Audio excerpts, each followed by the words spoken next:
Good evening, we'll call the meeting to order. Could I have a roll call, please? Yes, please. We will start with council. Councilmember Switzer. Here. Councilmember Phillips. Here. Councilmember Holt. Here. Councilmember McCafferty. Here. Councilmember Shacker. Here. Vice Mayor Granillo. Here. Mayor Armstrong. Here. Commissioner Morabito. Here. Commissioner Metters. Here. Commissioner Ditta. Here. Commissioner Welker is not here. Commissioner Zamudio. Nope. Vice Chair Pasiak. Here. Chair Merritt. Here. And then our town attorney is present remotely.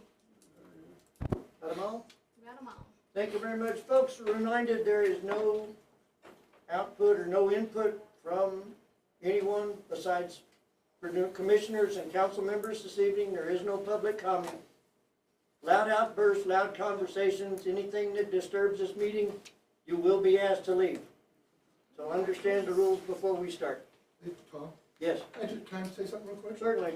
It's very rare we have these joint sessions, so I wanted to make a public announcement to say to the Planning and Zoning Commission, I really value the work you've done over the years.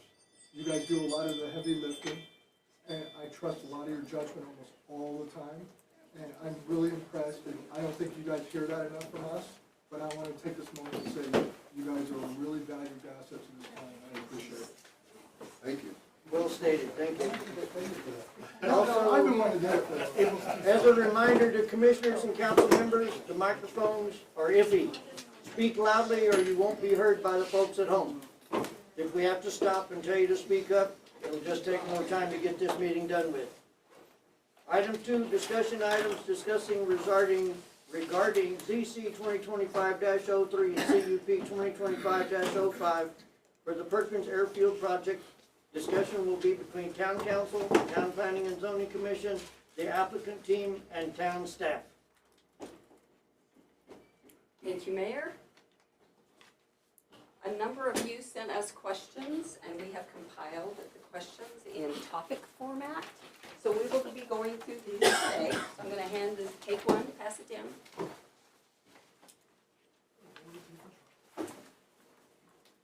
So along with the specifics of the airfield and flight, we've heard a number of questions about the zoning and the general plan. And so we wanted to start off the meeting by having a conversation about the zoning and the general plan.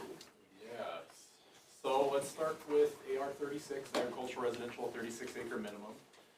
This was a zoning district up until roughly 2020. When it was staff initiated to delete this zoning district from town code. This was staff initiated, but it was because there was no zoning or land zoned that within Chino Valley town limits. So the idea was to consolidate the zoning district, or excuse me, the UDO districts at the time, and then we got rid of it. With the adoption of the 2040 general plan, it called for that to come back. So once that was adopted and we went through our utility scale solar project, or the ordinance, we brought that one back in. It is intended for ultimately to preserve large rural parcels and allow low intensity, large acreage uses consistent with the general plan. Airports were added as a conditional use, not a permitted use. That was by design, specifically to require case-by-case review to preserve council's discretion on this. So understanding that these large parcels would ideally be where you'd want an airport to locate in sense of it because of the intensity with that. So bring that before council to deliberate, discuss, to see if that project fits. So conditional uses do not mean approval or entitlement. It means council decides yes or no based on evidence and required findings. The AR 36 purpose statement allows for other uses that occupy large acreage land, which is exactly what an airstrip does. An airstrip relies on distance and separation, not density, and can be less impactful than higher density residential and commercial developments. Keyword is can there. The general plan's reference to airports and heavy industrial areas is a guidance, however it is not a prohibition. The zoning code is a regulatory tool for town council that town council has adopted to implement the general plan, and it expressly allows discretionary reviews in AR 36. I'm going to pull up the general plan future land use map here. Within here, you do have or areas designated as heavy industrial, and within there, it does call out, where am I at here? Airports and helipads.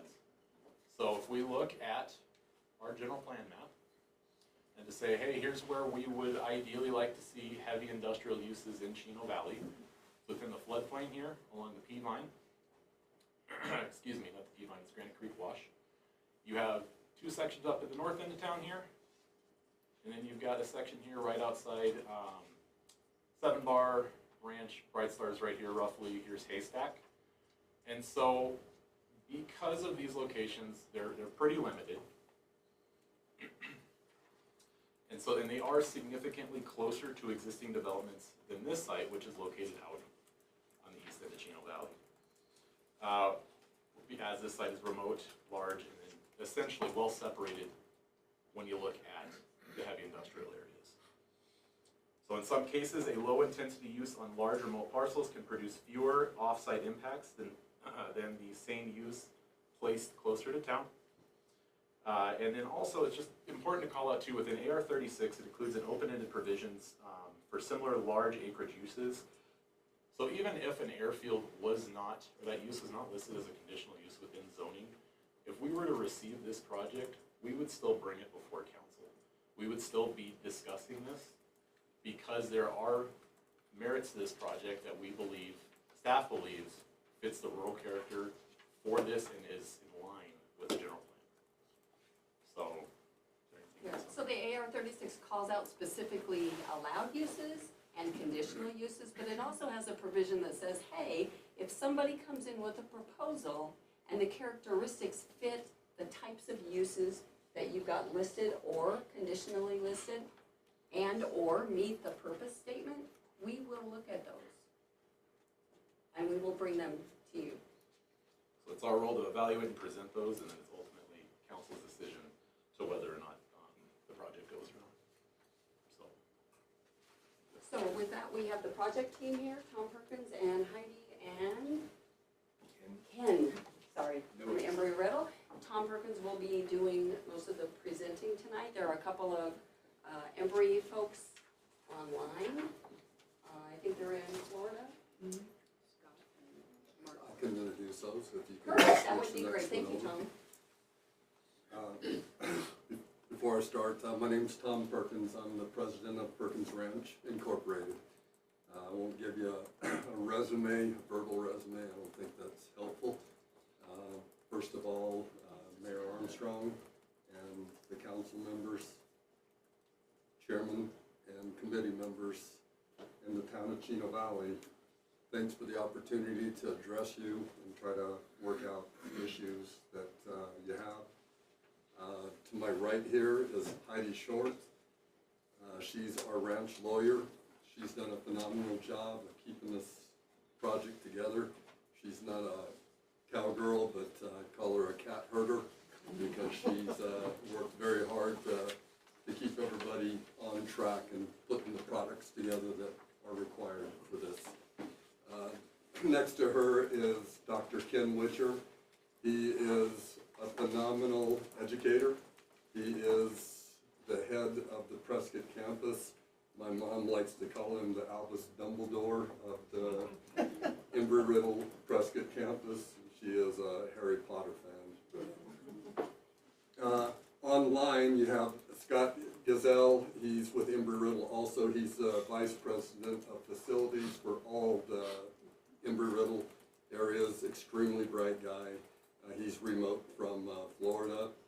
Mark Paslick is a 50-pound head guy. He's the architect that did all the drawings for this and has done all the legwork for the airspace and the other required items. Behind the mayor over here is my brother Danny. He's the vice president of Perkins Ranch Inc. He's my right-hand man. He was a wildland firefighter in the area for a long time until my other brother Mike passed away. And he came back to the ranch to take over for a couple of years before my sister could move from California to take over for the next 20 years. He is phenomenally intelligent with the area. He knows all the different communities and works well with most people in the area. Sitting beside him is my oldest sister Debbie. She's the treasurer of Perkins Inc. She has managed the money through good times and bad. She is probably the reason that our ranch has held together as long as it has. She is here to correct me if I make any statements wrong on the ranch finances. Gunner Boy, that's my service dog down on the floor in front of my brother. And most importantly is my mom, Margaret Leota Perkins. But I came after the dog. You're supposed to be the last one, that's why I put him there. She's the most important to our family. My mom has been a bedrock. She is the epitome of everything our family stands for. Our religion comes from her, our service comes from her, and our family definitely is held together because of her. And I appreciate her a lot. She'll be 93 on Thursday.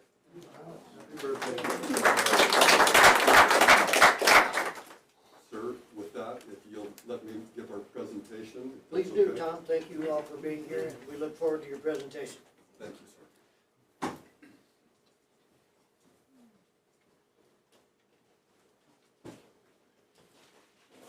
Pardon my briefing style.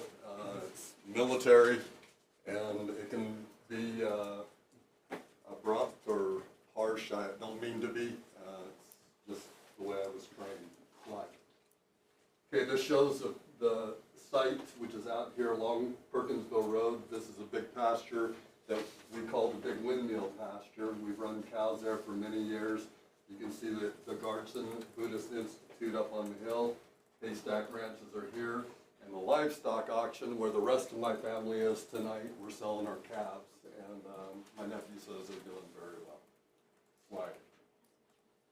Okay, phase one, there's 4 phases total. This is phase one, and it is anticipated to span 5 years or more, with flight operations projected to start late 2026 or early 2027, obviously after the construction. The key infrastructure in phase one is a 5,000 by 70-foot, 5-foot runway. It'll have some adjacent parallel taxiways for the planes to taxi off. It'll have a small parking apron. Parking apron will be cement. I call it white top. Somebody asked me the question about what is white top. That's cement. These two will both be blacktop. The essential safety equipment, you'll hear us talk about safety all the time. Safety is essential in aviation. If you don't have safety embedded in everything you do, then you start wrecking airplanes, and nobody wants that. Slide. This is what it looks like. Some of you went out during the aircraft demonstration, but this is phase one, goes to here, about here, and then it'll have an additional 1,000 feet during phase two. Phase one is 5,000 feet because at this density altitude for a Cessna 172, it's a safety built in for the planes to be able to land safely and take off safely, depending on their weights. Okay, slide. This is a primary aircraft that'll use the airfield through all of its stages, but the Cessna 172, Skyhawk, my daughter is in school right now at Embry-Riddle. This is what she's flying right now. Slide. As they progress, this is a twin engine. It's a Diamond DA-42 November Golf, and it's built to train more sophisticated training. You got twin engines, so the landing gear retract, so it's a lot more complicated aircraft. And as the students are building up to be airline pilots, this is a second step in that progress. Slide. This is a time period that Embry-Riddle is requesting from 5:30 a.m. to 6 a.m. This is very small amount of planes, 1 or 2, if even with that, because it's early morning, it's still dark, and there's only certain students that train in those areas. This is a peak operations, which is 6 a.m. to noon. 75% of the daily totals will be done during that time. From noon to 8 p.m., anybody that lives here knows the Chinook winds start to pick up in the afternoon, so that's much more difficult for the planes to fly, so they get canceled either for weather or monsoons, those type events. And then 8 p.m. to 11:30, again, very minimal aircraft coming out to do those type of flying. You're starting to fly at night, and there's only a certain student level that's able to do that. Weekend flights, very little weekend flights, but there are students. My daughter flies on Saturday and Sunday if she can. She's trying to build up her time, but there's not a whole lot of action out at flight operations during those days. A few, but not a lot. Approximately 15% of the days, 1 in 7 aircraft won't be in the pattern at all, and that's because of winds or cloud cover. Arizona's got beautiful weather. You can fly most days around here, but they have very strict rules on the students in any crosswind situation or low visibility flight. This is a sound contours. This is at the proposed airfield. This is a 65 decibel level. The red is a 70 decibel level at the airfield. I was out during the demonstration. I think I was parked right about here, which is the middle, and as the planes came over, they were landing to the southeast. Notice this north arrow isn't exactly north, so this is Canada back to fill it in. And we were picking up decibels around 60 to 65 as the plane went over. Also, razors were going by on the way down to Perkinsville for a weekend run, and those were at 110 decibels when they went past this. Slide. These are comparisons for noise. You could take it for whatever it is.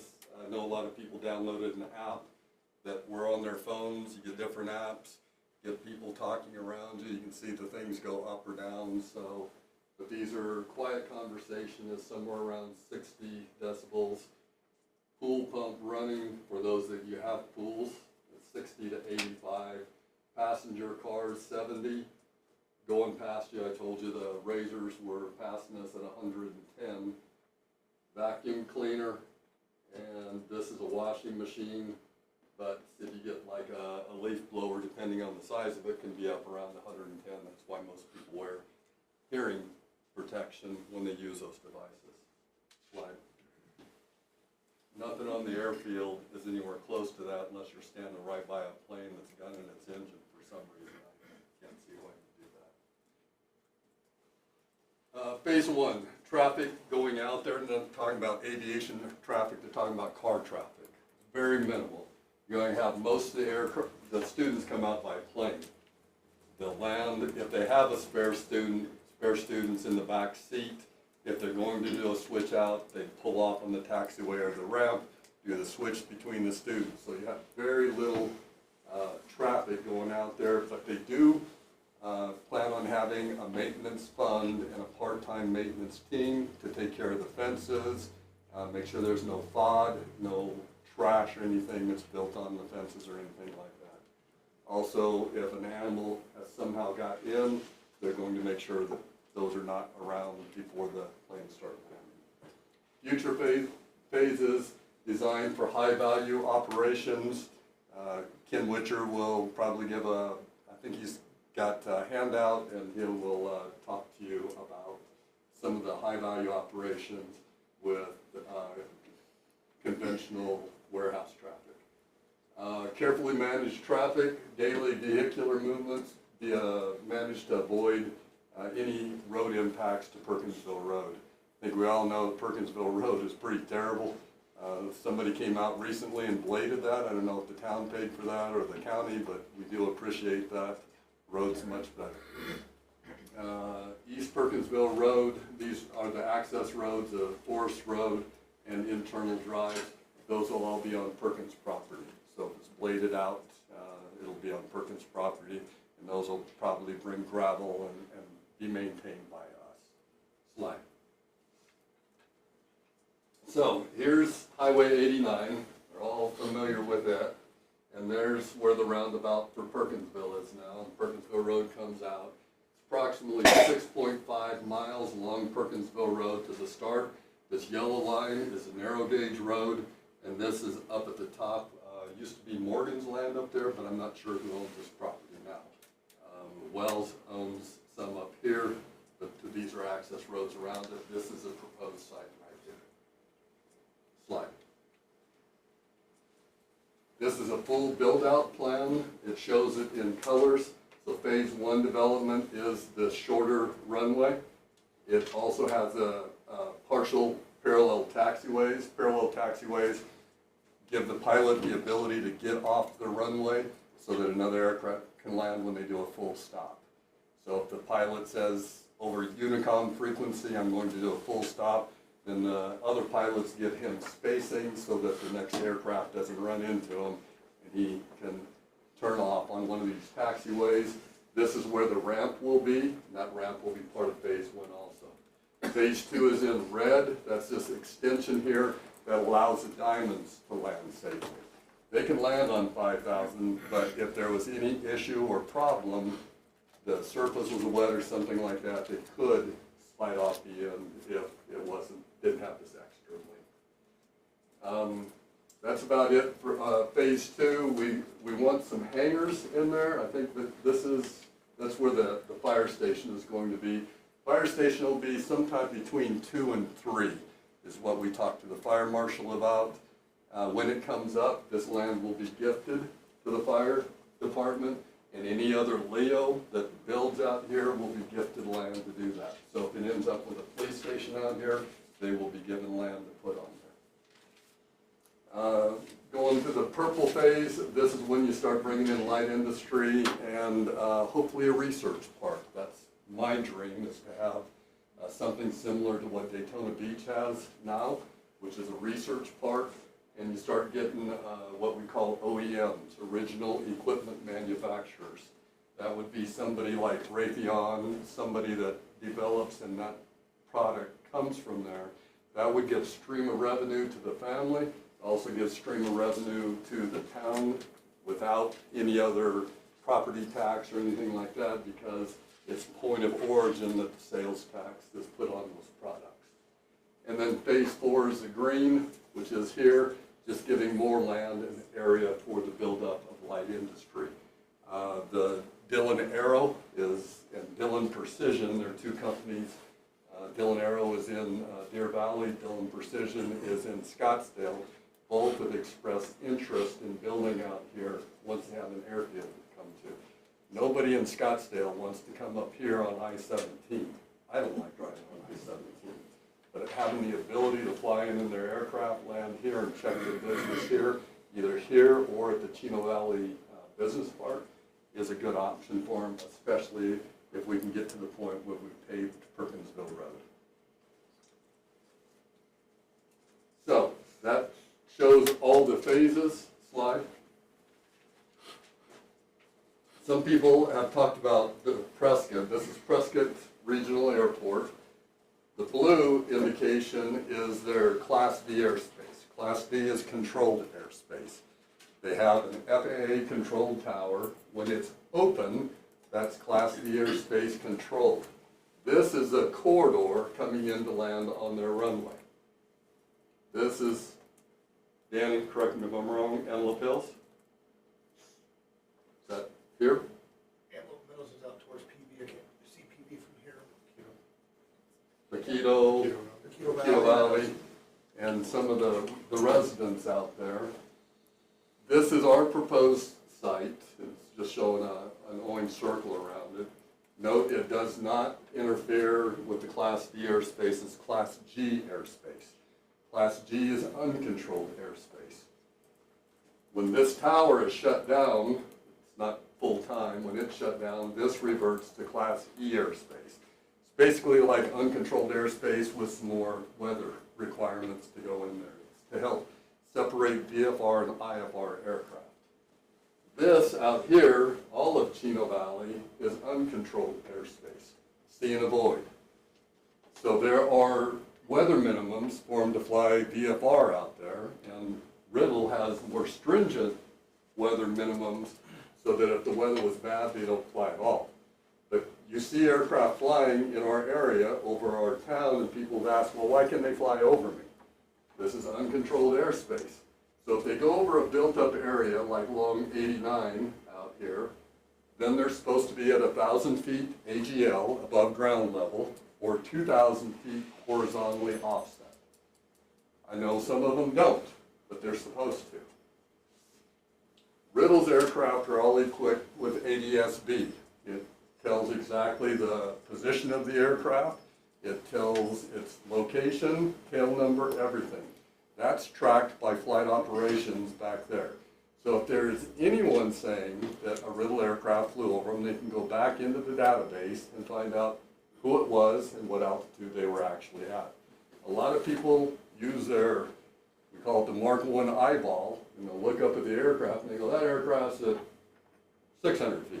Well, maybe it is not, but the ADS-B will tell exactly where that is. Now, ADS-B replaced what we used to call radar.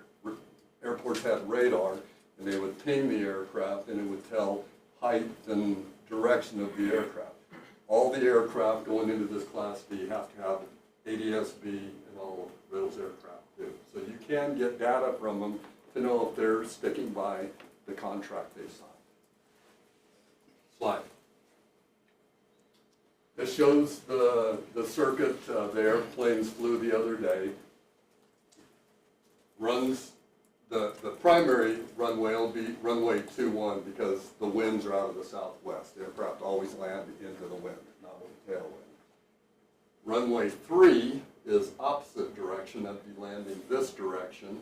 And what the pilots tried to show you the other day was they did both circuits. They did right circuit. They didn't make any approaches to 3, they made all the approaches to 1 because of the winds. But they did, we call this left circuit for 2-1, we call this right circuit. Yeah, this is left circuit, and this one over here, although the planes are doing that, are right circuit. So they did right circuit and left, there were 4 planes, and they stayed in the circuit for a bit. And I can come back to any of these for your questions when I finish. Slide. People ask questions about training areas, saying stuff like stalls or turns, the other training that they do besides touch and go. I heard comments that, oh, they're going to do that at the airfield. They do not. They go away from the airfield. This is Prescott Airport in the middle. This is at their ops. And these are all different training areas. If anybody's driven the Outer Loop Road up here, you'll see off on the left side, there's a big, looks like a white doghouse with a point on the top. That's Drake VOR.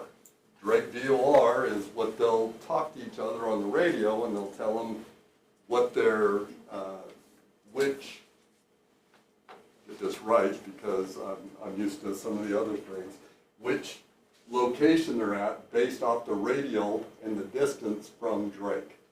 So that's how they get their position in the air, besides GPS. The aircraft that Ken has in there, I don't know if you know it, but Embry-Riddle has the best safety record of any aviation school in the country. It is #1 amongst us aviators. I went to Embry-Riddle, I got my degree there, I'm in my master's program. My son went there, he got his bachelor's degree in Homeland Security. He's an intel officer down at Port Huachuca, and a commander of the aviation unit now, and my daughter goes there. So we can pick anywhere we want to go. We pick Riddle because of its safety record and because of its stance of being #1 aviation school in the world. Their fleet, no aircraft in that fleet is older than 3 years. They rotate it. So if it hits 4 years old, it's sold, and they buy brand new aircraft to replace those. So all the planes that you'll see will be nearly brand new planes. When my daughter first started flying, she was flying in Tennessee. The planes were 25 years old. We let her do that for about 4 flights, and I said, done. We're taking her to Riddle. Slide. Dr. Witcher will be giving you a brief on this. This is the research park in Daytona, Florida. This is near the Embry-Riddle campus in Florida. This is my dream for here. this is where I want to get. It's in the realm of possibility, it's not promised, nothing's promised, but without the infrastructure, it'll never happen. Slide. These are the future phases, beyond phase one, and the hangars, up to 10,000-foot hangars. I have a business, it's called Desert Hawk Aviation. We train foreign students and American students, and my wife and I want to come back here and invest our money here in this town. The CAFNA station, sometime between 2 and 3, but we definitely, I've heard some questions about the cost.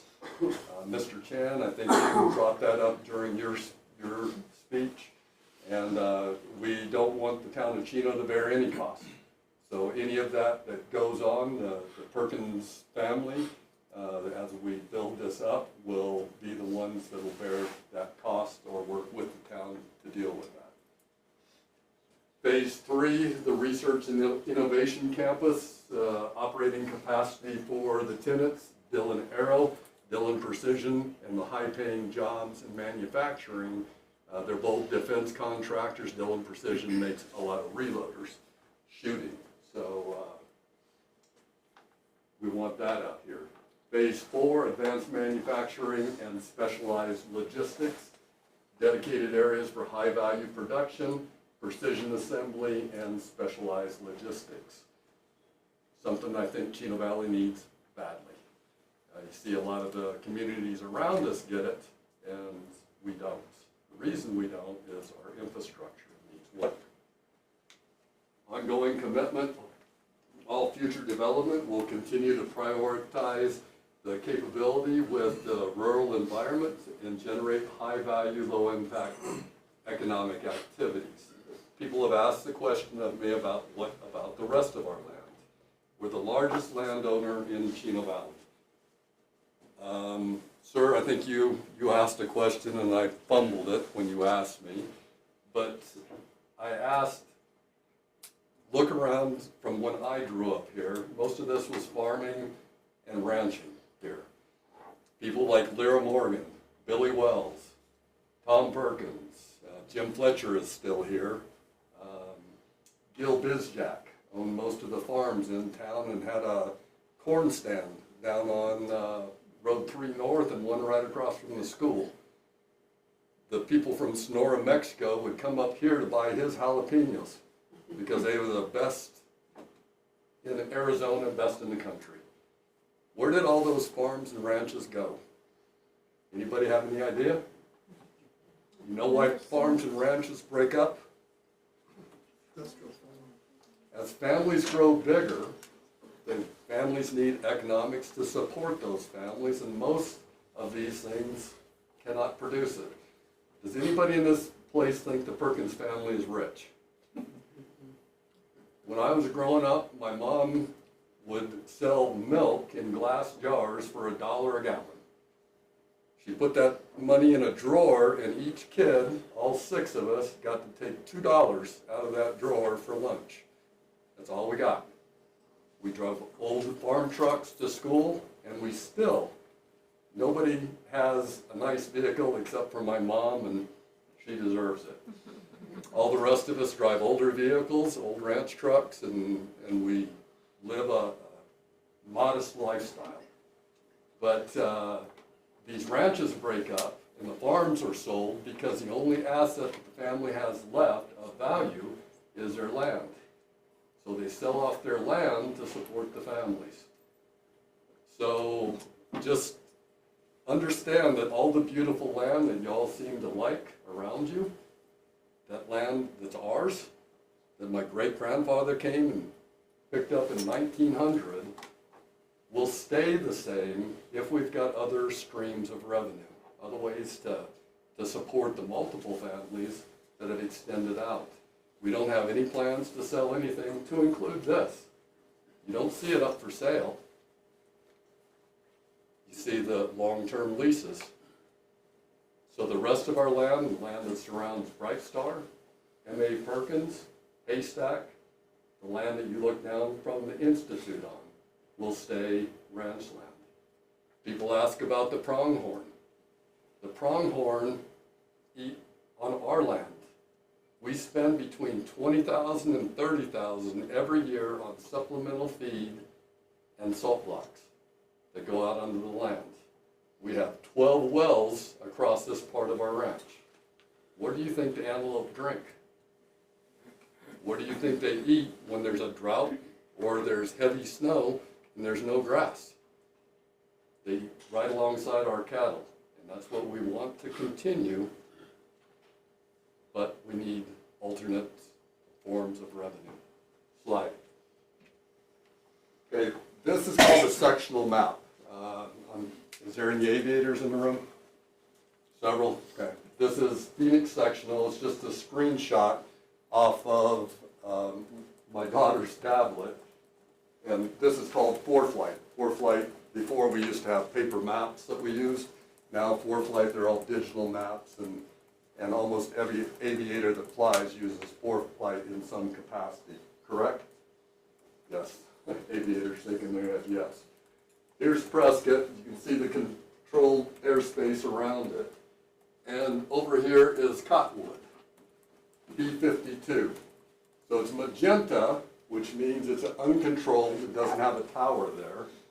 And this is a public airport. See this bright yellow around it? You know what that is? That's people, lots and lots of people. So when there's enough people, you get the yellow. This is Prescott Valley. Down here is the big city of Prescott. Chino Valley, here's Drake I told you about earlier. Here's Chino. So right about here will be, these are the hills, so right about here is where the airfield will be. You don't have this. So in a public airport, they take public money, it's on public land, and that airport, they can land, anybody can land there anytime in any aircraft, because it's a public airport. So they complain about traffic. The traffic is, it would be equivalent to us putting our airfield up by Safeway on 89. It is not there. It's on the furthest east of Chino Valley. Slide. This just shows 12,000 feet. Obviously, a mile is 5,280 times 2. So it's over 2 miles. These are the land uses. You have the Institute up on the hill, 75 residential properties. Of those, 41 have homes right now. That's over 2 miles away from the airport. Chino Valley, within the city limits, Sale Barn, 20 undeveloped properties, no homes. 1 mile away, there's 5 residential property with 3 homes.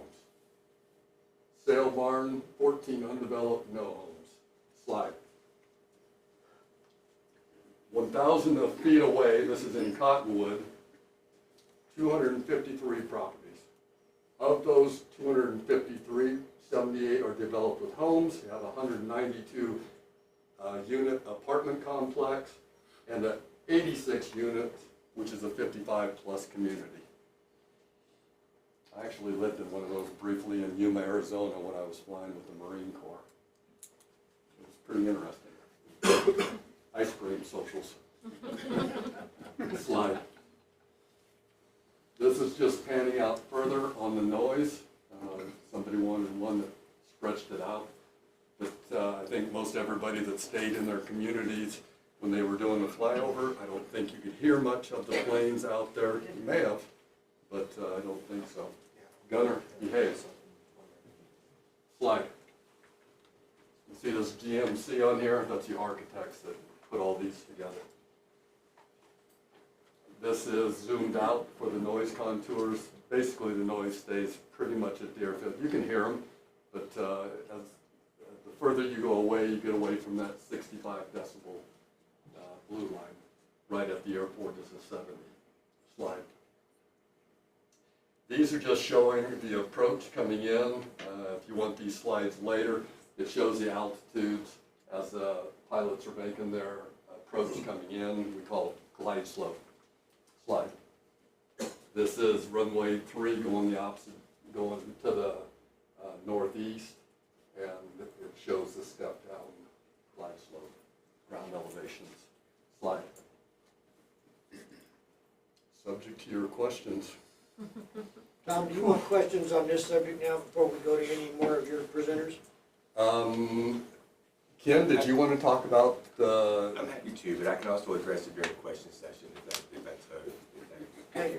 Chairman Barrett, if you'll take control of your commissioners and go through the questions they have, appreciate it, please.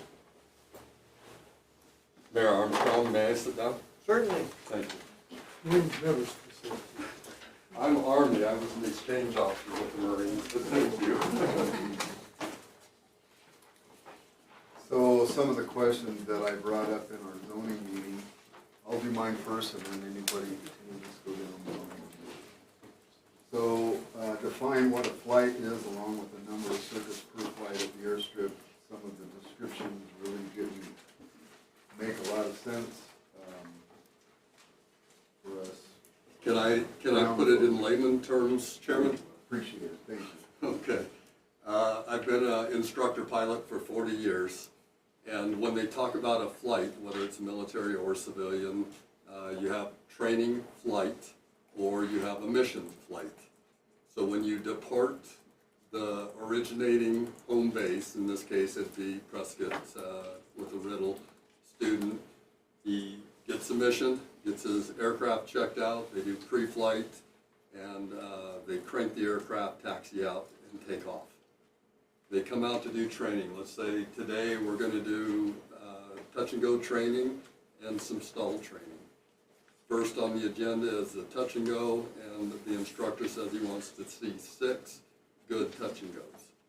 The student will go to the airfield, he switches out of Prescott Airport, off of the controlled area, and then he switches to CTAP frequency so that he can communicate with the other pilots at the airfield. That's assigned by FAA. He enters a pattern and he does 6. The instructor thinks, well, you did pretty well, but I want to see 2 more. He's not restrained to just doing those 6 for that day, so he does 2 more. Finishes those, he says, okay, you're good, let's go to our training area away from here and we'll do stall training. So they go to their assigned training area, I showed you on that big chart, and that's assigned by operations. Operations knows who's going where, and there's 3 ways to deconflict. You can deconflict horizontally, you can deconflict vertically, and you can deconflict by time. In this case, they're deconflict by time. Usually don't do a whole lot of altitude deconfliction, but by space. So he goes to that area, does his stall training. By that time, he's hit his 2 hours of flight for the day, and the RTB, return to base, back to Prescott, shut down post-flight, and go into ops to debrief. During the debrief, the ground crew will download the ADS-B flight logs, so they'll know exactly where the plane went, what he did, everything. So that's done to the debrief there, and then the student is debriefed and released for the day. That is a flight, a training flight. Now, if you're asking how many touch and goes that they're going to do, that would be called a maneuver or operation. So if you did 6 touch and goes and those weren't good enough and you did 2 more, then he's done 8 operations or maneuvers that are checked. Those, I'm sorry? 16. Well, the takeoff and landing total, if you want to call both ends of it, it'd be 16.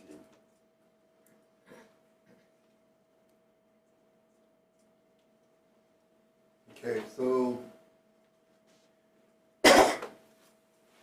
one of the concerns is they're talking about, and correct me if I'm wrong, but 50 flights a day. So that's basically 50 times somebody takes off from the Prescott Airport and goes to this training site for their touch and goes and could fly anywhere from, I'm assuming 6 would be the minimum you would want them to do, up to whatever the instructor. It just depends on what the instructor wants to do. Ken, do you want to add to Yeah, that? what we're proposing there is 20 takeoff and 20 landings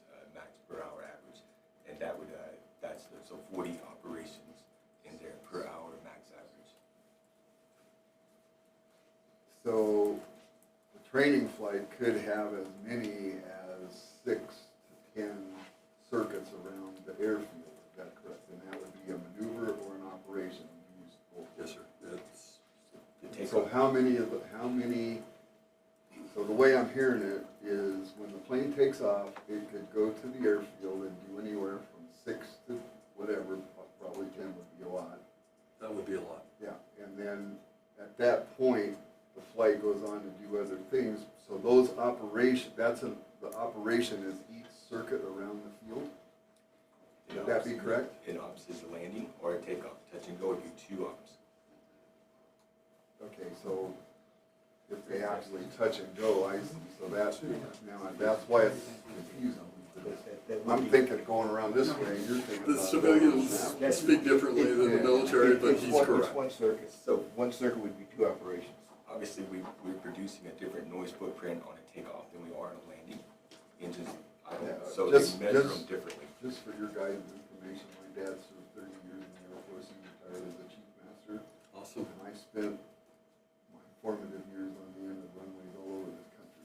So while I'm not a pilot, most of this stuff is, the language is kind of familiar. Good. This kind of stuff I'm trying to sort out. Yes, sir. Just so you know that. Nothing to do except my dad's service. So, that answered that question. I may require clarification more later, which we don't need to do now. Yes, sir. So some of the concerns were no rotary wing or jet aircraft because they're noisier than obviously your planes that you're flying now. I get that, and I understand in phase 1, only the Cessna 172s will be landing there, and occasionally, case-by-case basis, if somebody from the town requested that somebody land out there for some reason, say they want to look at it for phase 3 or 4, with a small airplane that 5,000 foot I would coordinate with the town to make sure that was okay. That's separate from Riddle, but that would be a case-by-case basis. That's not jets or helicopters. What I will say is that in phase 3 and 4, that most businessmen don't fly 172s. And so if you wanted a businessman to come here to build his company and be here, I wouldn't want jets coming in on a daily basis, but if a small jet came in to check their business, I would think that the town would want that, would be welcoming. The lifeblood of an airport is the aircraft. A helicopter coming in is less evasive than a plane because the helicopters can go around the built-up areas. They can avoid the institute and land directly to the ramp without any interference with anything else. But people hear like a CH-53 that flew over here the other day, and people say, oh, I don't want that helicopter near my house. So I understand that. But Bell 429 corporate helicopter is very quiet. It's quieter than the planes.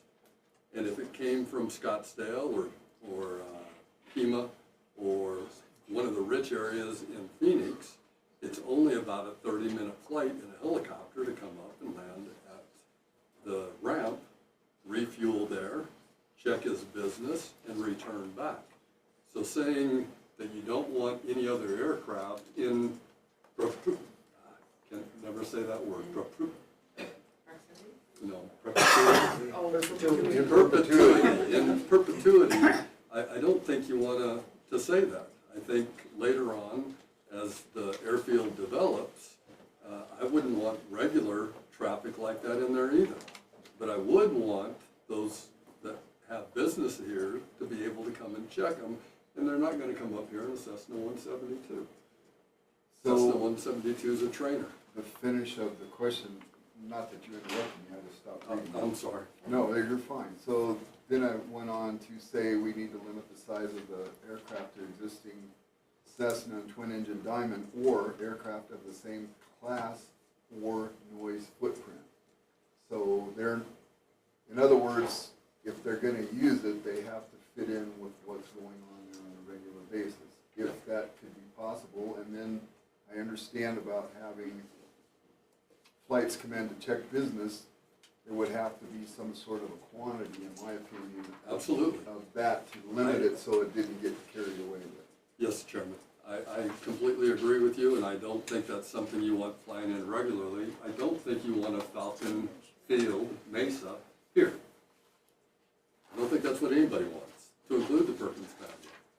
But to limit the aircraft completely and just say only these two type of aircraft forever and ever can ever land here, doesn't make sense to me. Especially if you want to build up to what it looks like in Daytona Beach. And that was the second part, because I realized I was being a little bit overboard with the first part. So I get that, and I made some notes here. Thank you, sir. This third question was, the use permit should have a time frame for review and mitigate any issues that appear during the first years of operation, like any new things happen, Yes, sir. change come up that you didn't realize. I'm good with that, and I think Riddle is good with that. I think having a partnership with the town and with Riddle, that my family would love to get together with all of you and talk about any issues that you're having, anything that we can improve, anything that we could build upon to make it better. Communication, I think, is always good. I agree with you. Thank you. Chairman, could you speak up just a little bit? The remote viewers are having a little bit difficulty hearing. Okay, normally that's not a problem, so I'll get back to it. P&Z should have a study session in every development agreement phase to provide additional layer of oversight, comments and questions to deliver to the town council. I'm not certain that's something you have anything I to say don't think about it. that's not my I think lane. that's up to the town. So, having stated that, I'll just move on. And then the CUP needs to contain a mechanism to deal with road improvement during construction and continuing road maintenance going forward. I think that's a very critical part of this thing. So that was one of my concerns. Well, sir, I've got, if I can find it, it's in my notes here. Can I read you a letter from Rodney Cruz? He's a COO of Embry-Riddle. Please do. Thank you, sir. Pardon me, my eyes aren't as good as they used to be. I get it. This is Cruz Rodney J. to me. Tom, greatly look forward to working on the airfield project. From the first day, the team at Chino Valley have been supportive of the vision. It's talking about Lori and Will and Terry, which we all believe will provide short and long-term opportunities for the community. If you could please share with the Chino team, we will extend immediate preferred vendor status to potential contractors and suppliers. While not in a formal program, this courtesy is normally extended to companies that have a long, good standing relationship with Embry-Riddle Aeronautical University and involve them having an early look at plans, invitation to all bid meetings, and the most important, post-bid review. This commitment extends beyond this project, meaning if they have any work at Prescott campus, any of their facilities, this will open the door for Chino Valley vendors as well. They still have to go through a competitive process, but this will help all these vendors. Please let me know if you have any questions. Rodney Cruz, Chief Operation Officer. The point in this, I'm sure you guys all probably know Jim Fletcher and Travis Cornwell. They have the gravel pit out along Perkinsville Road. And I think one of the things, if this is approved and you're going to build it, it's going to be a lot of material and a lot of trucks going down the road to take that material in, which will damage Perkinsville Road from whichever place it originates. Hopefully, if it originates from here in Chino Valley, that I'm not sure if you get sales tax from sand and gravel. I think you do. Yep, it's a mining tax as well. So two benefits, but if it can come out of ours instead of someplace else like Prescott Airport sand and gravel, then you're not tearing up that brand new asphalt that you put along Perkinsville Road and not tearing up the rest of Perkinsville Road, which is pretty bad shape already. The chip seal is pretty bad. has also agreed, and Jim has agreed to improve the road. They won't pave it right now, but improve it after the project is done by taking out extra sand and gravel, AB, to put on the road and get it graded out. I think most of your road improvements will probably come in phase 3 and 4, possibly even in 2 if we start building hangars out there. It may not be the answer you want, but it's the answer I'll give and stick Step with. forward. Just for clarification, I believe what you're talking about will come in the form of a developmental agreement rather than the CUP. It can be requested through the CUP, but would actually come in a developmental agreement. Correct. With each phase's traffic impact on Perkinsville is proposed with the subsequent phases, there would be an associated improvement to Perkinsville to match their impact. Thank you. So also, the CUP must contain a mechanism to limit runway length to avoid possible use of larger aircraft. In other words, I understand the 5,000 foot and then going to the other 1,000 foot for the twin-engine aircraft. Yes, sir.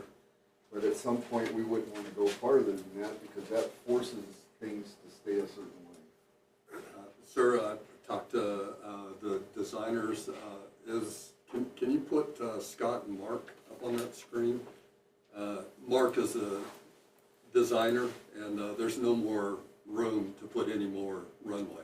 6,000 is where it'll stay. We don't plan on extending it. Mark or Scott? That's correct. Okay. Thank you, sir. Can that be put in the CUP or the development agreement? That is the maximum runway length? We don't have a problem with that. That was good, thank you. The other item is, and you already pretty much answered this, was any and all CAFMA expenses for the airstrip will need to be covered by Embry-Riddle and Perkins family, starting with minimal fire protection needs at the site to any future development and future phases. CAFMA tax funds should not be used for any development. That's a critical difference between after it's built,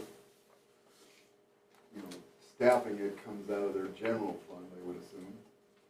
Yes, sir. And any vertical structure built in any phase will trigger a CAFMA fire station, again, built at the owner or leaseholder's expense. We've had discussions with the fire marshal. Every time I say that, I think of Fire Marshal Bill on in living color. I don't think Darrell will appreciate that. He probably wouldn't appreciate it, but There's a lot of folks in the room don't go back that far, Tom. getting older. But yes, sir, as I previously stated, the land will be gifted, and any building will figure that out with Embry-Riddle, and we'll work on that together.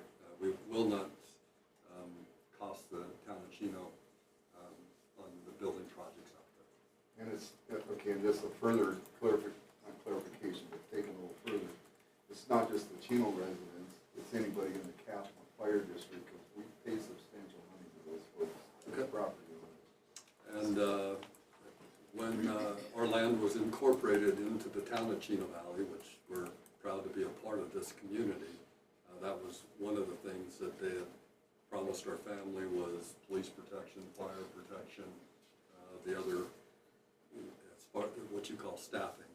But we won't, there won't be a charge for the building and the land. Right, because it's, at some point, it's gonna be used for other things, and so taxpayers should pay for the people, but not the structure and the infrastructure. Just a side note, my sister Cindy is on the fire board here. She was a 911 dispatcher for years.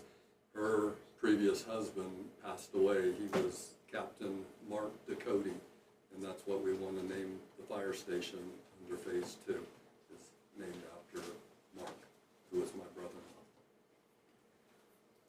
Thank you. And then, the airstrip obviously needs to be fenced. When I wrote that question, I didn't realize that in some of the other paperwork, there was an 8-foot fence with Yes, sir. livestock and aircraft don't mix or But they wildlife. do not. So that was that one. The other thing was the airfield should remain a private airfield and not be expanded in the future to a public airfield or airport, because that opens I up. think I answered your question during my briefing. It stays in the family. So, the other item is noise reduction and mitigation is top priority. Hours of flight operations and volumes of flights per day.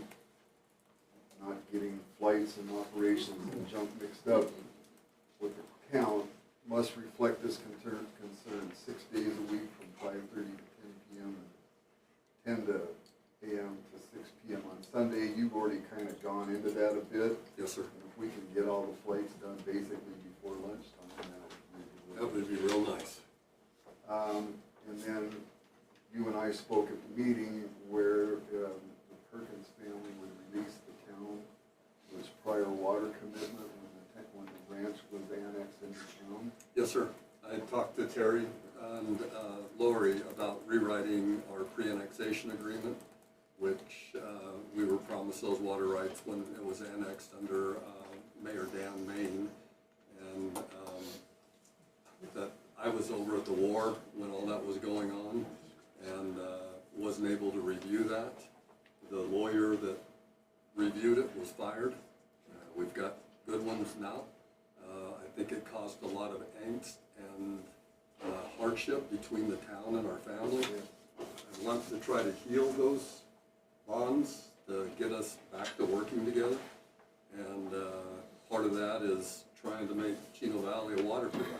Yes, that's one of the, Commissioner McCafferty brought that to my attention. and Absolutely. We want that too, because our water rights don't do us any Not- good. Councilman now, I'm sorry, from the old days. Our water rights don't do us any good unless we help Chino become a water provider.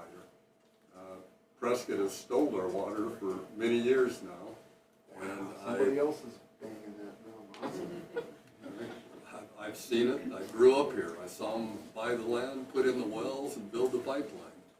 So I don't think it's right. Somebody talked about our beautiful aquifer. They fell it was out there, a developer was watching the flight demonstration, and he told me, well, that aquifer hasn't gone down but 2 or 3 inches. And I said, really? In the old days, we used to drill a well here, and you get water at about 80 feet to 100 feet on almost all our wells across the flats. Now, if we drill a well, it's 300 feet. So if they're lying if they're saying that aquifer has gone down 2 inches. I think the town water resource guy says about a foot a year, if I'm not mistaken. That wouldn't surprise me at all, as many houses that they're building at Deep Well Ranch and South Ranches up by the Prescott Airport, and all the communities have grown up on our south border. Those weren't there when I grew up. I drove over to watch the flights at Cottonwood a couple days ago to see what the brouhaha was about, and I couldn't believe how many homes were along 69 going over the mountain. It was a massive amount of homes. So one of the things, and you went over this in your briefing, I know Glad I answered a few questions during the brief. you did well, I just gotta find my notes. And our finance director did confirm we get sales tax for Sandy Brook. Okay, thank you. So, this ADSB system, Yes, sir.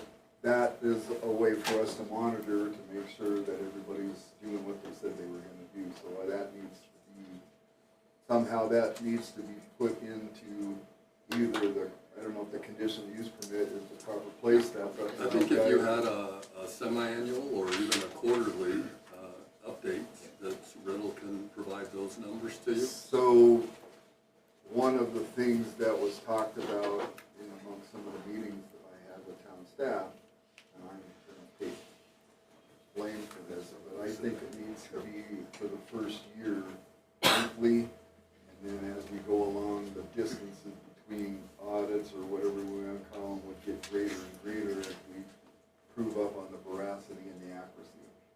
So, as long as everybody's conducive to that, I think that needs to be belonged in there. And then the last one for me is set a time limit on the CUP, so future development does move toward phase one. In other words, we've approved stuff here in the zoning commission, and it just sits there for years and does nothing. And so I've we've seen it. wised up a little bit, and now we put timeframes on stuff, a sunset clause or whatever you wanna call it, to spark things to get done when we approve stuff. We go through the effort and nothing happens. Well, I don't know what that time limit would be, but the initial investment is $15 million just for phase one. It'd be around 5 to 10 million depending on the hangars for phase two. Phase 3 and 4 is very dependent on how welcoming we are as a community to that research center similar to Daytona Beach that Dr. Witcher will brief you on. I would say that while I'm alive, I'm 62 now, and I hope I've got 20 left in me. My grandpa died when he was 86. My father died when he was 86, so I at least got a mark on the wall. But I'll be heading up this project. I'll be overwatching it, and I'll be nudging Riddle and the town to move these phases along as quickly as possible, because I know you don't just want the planes landing there, you want the business. I want the business. I think that will really help our community. I see our roads need repair. Town did not vote for a property tax. I wish they would have. Being the largest property owner in Chino Valley, we were all for it, but it was voted down. And I see people on social media, my gosh, that's nasty. Donald Trump said politics is a rough business. Ooh, I've never used social media other than to keep up with friends and family until this started, and then I joined a couple of the sites, and I see Councilman Holt battling it out with them on there, but I don't have the energy for that. But anyway, I will.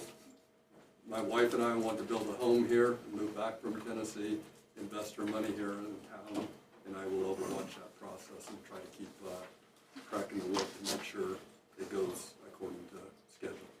And I hear the investment is significant, but that only gets it so far. Yes, sir. And we need to move past that point. Yes, sir. So the town can start gaining some revenue from all of this. Absolutely. And so see from our what you're saying, schools you're okay with that?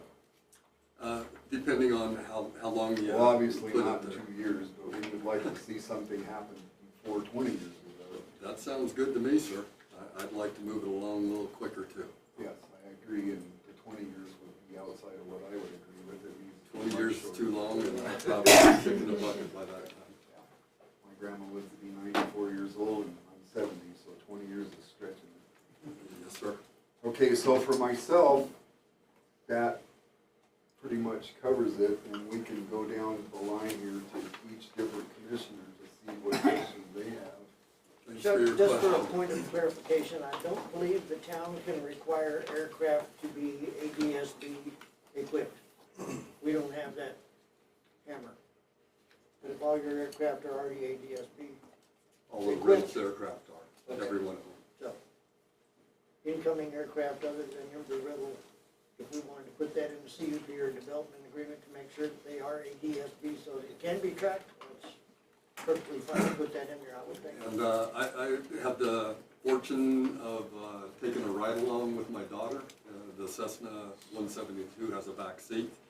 They have to take a little bit of fuel off of it because the aircraft can't pick up a big guy like me without taking some fuel off.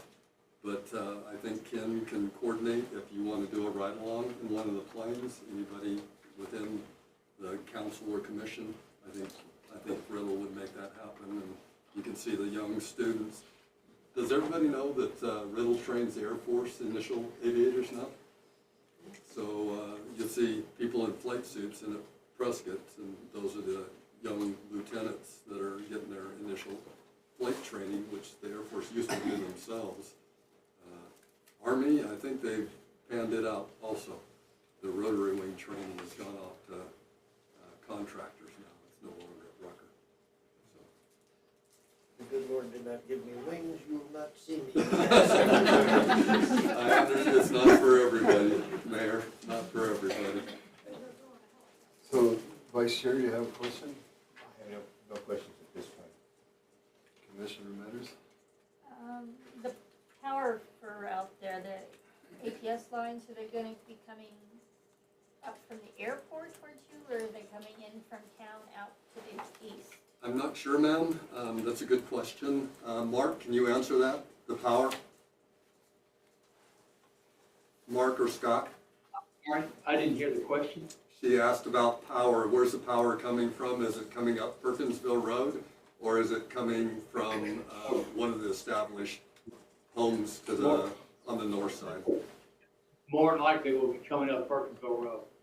Okay. Well, we'll grant an easement Just for so you that. know, as you're going from between here and the airport, there's a big power line that goes. Well, everything will be underground, ma'am. I think that's, No power lines. that's in the city. So if it City goes Chino. underground down Perkins Road, you can That would be nice. It'll go down the side of the road. It'll go down the side of the road, Yeah. ma'am. not like center. No. No, ma'am. Good try. Did they put, If there's a hole in the ground, sewer and water pipe could accidentally slide into that hole while we're at it, though. thank you for the question, ma'am. Commissioner? Mine are About it. actually, is it okay if I ask, please? Yep. Yeah. Okay. Question in general. Do you know the specifics about the firehouse and staffing, the equipment and all that stuff?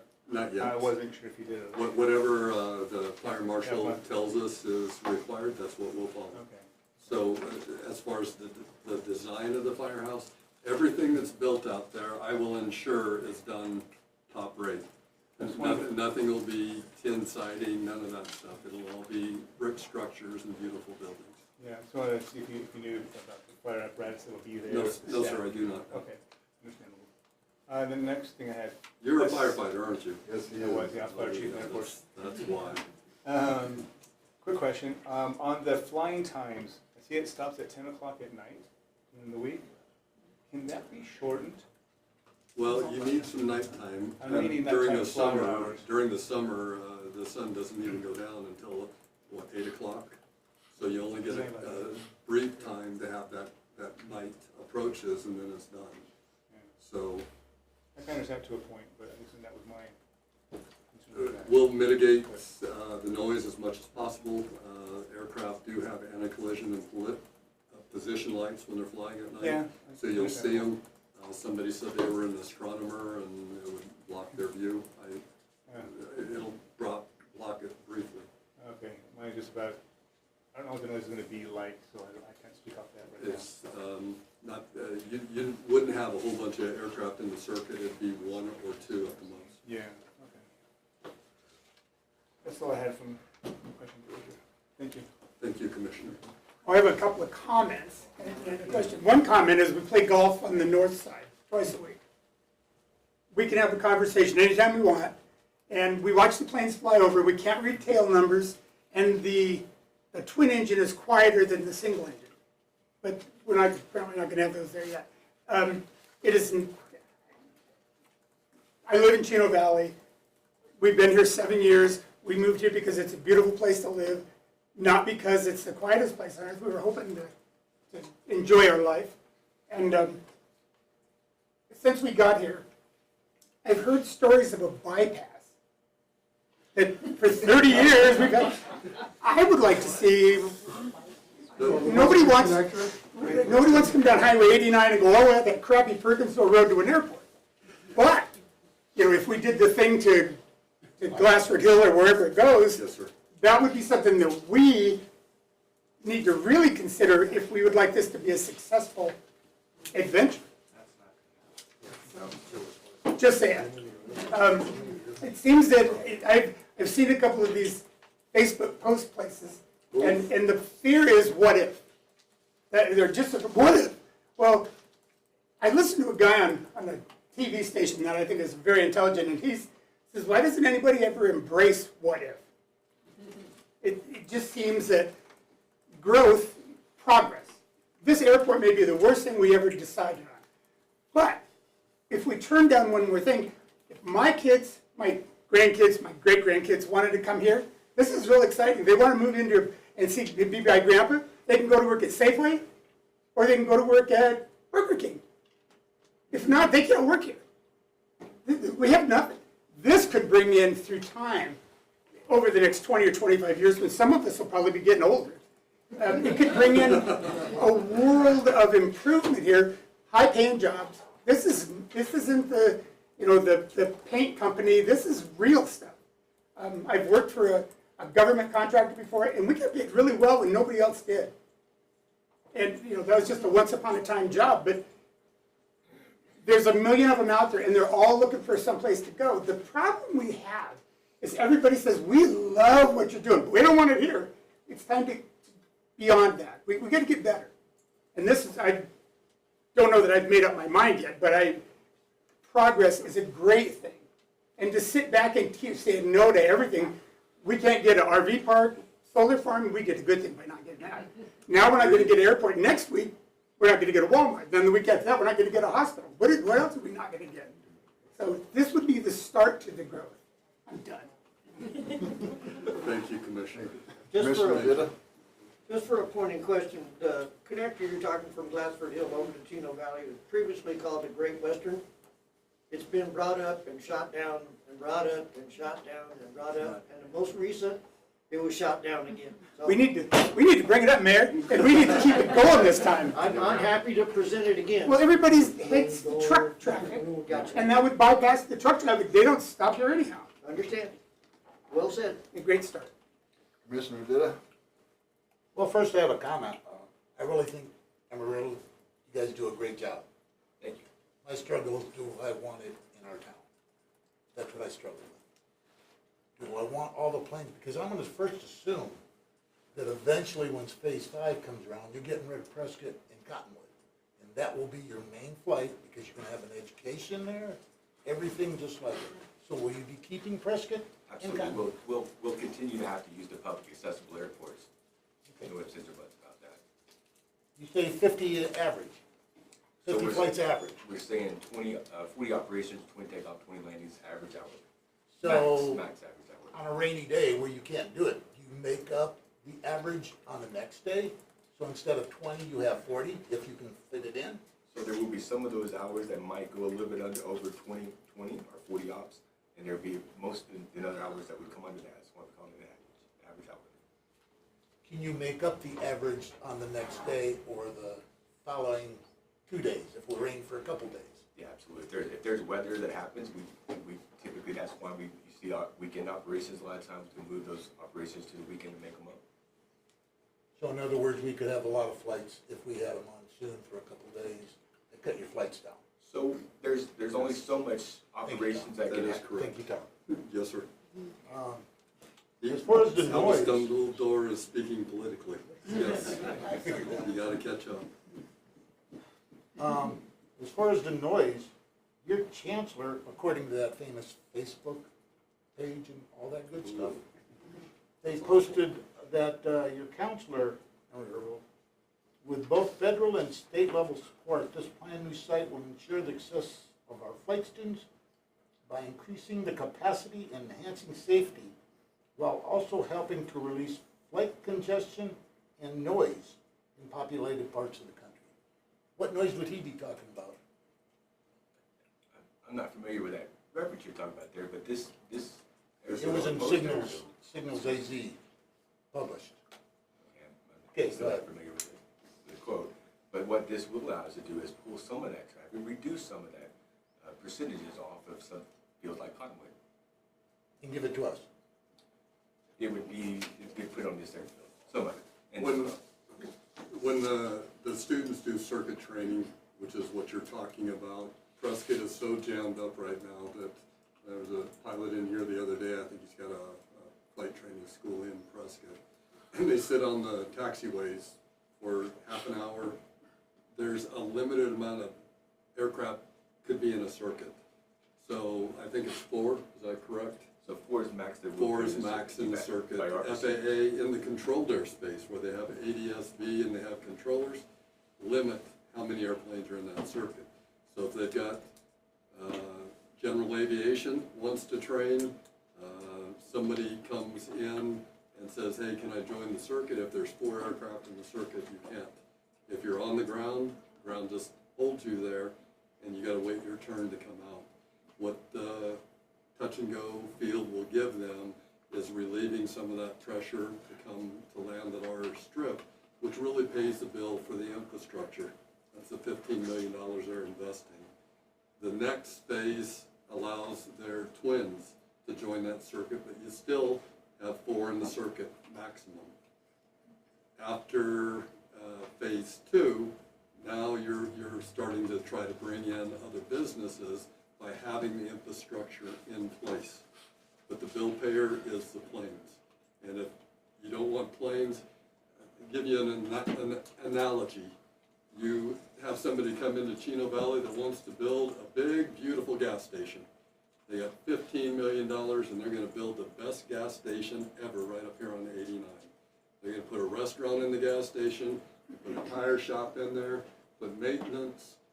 It's gonna be the best gas station ever. But then the town of Chino says, but we're only gonna let 50 cars come into that gas station.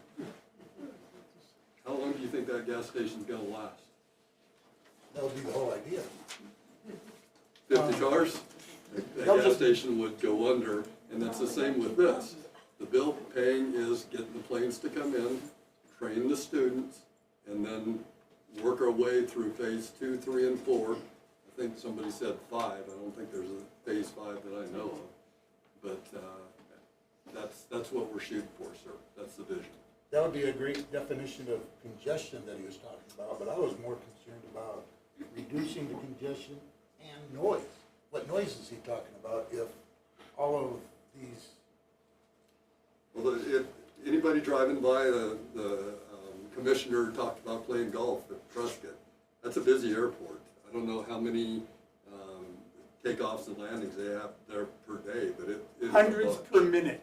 Hundreds per, well, maybe. I saw that on Facebook too. I also saw that the commissioners and councilmen were taking bribes, is that true? Not yet. I don't know, nobody's ever off. What it said on the Facebook, Haven't so seen it it yet. has to be true. Must be true. I check the account. I don't know about that, I haven't been approached yet. So, some people have said, why not, if we don't do this, we get houses. Well, We don't want houses there either, sir. I've heard that, people I've saying heard that it's too. R2 and they want to put 1,000 houses out there. Perkins family does not want any more Coyote Springs or Haystacks or Bright Stars across our land. at We 2 wanna acres, keep at it 2 nice. acres, 2 acre lots, that'd only be 180 homes, not. Well, that's for the 2,000. 390 acres, but we've got over 10,000 acres in the Perkins Ranch out in the big flats. So that can be significant if you want houses across it. We do not. But Tom, I don't think you wanna sell all of it. We don't want to sell any of it, Okay. But, to include this land. We just want to rezone it. okay, and I believe that would be about it for it.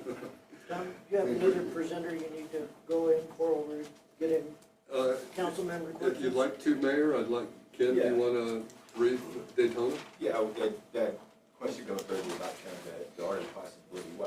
What could this look like? And again, none of us have crystal balls, and we'll just be real honest about that up front. But I can tell you that what we experienced out at the Daytona Beach campus, and we started that process back in 2015 with the research park, which really led into the Microplex. And today they're employing 200 plus people out there. The average salary is about $65K a piece.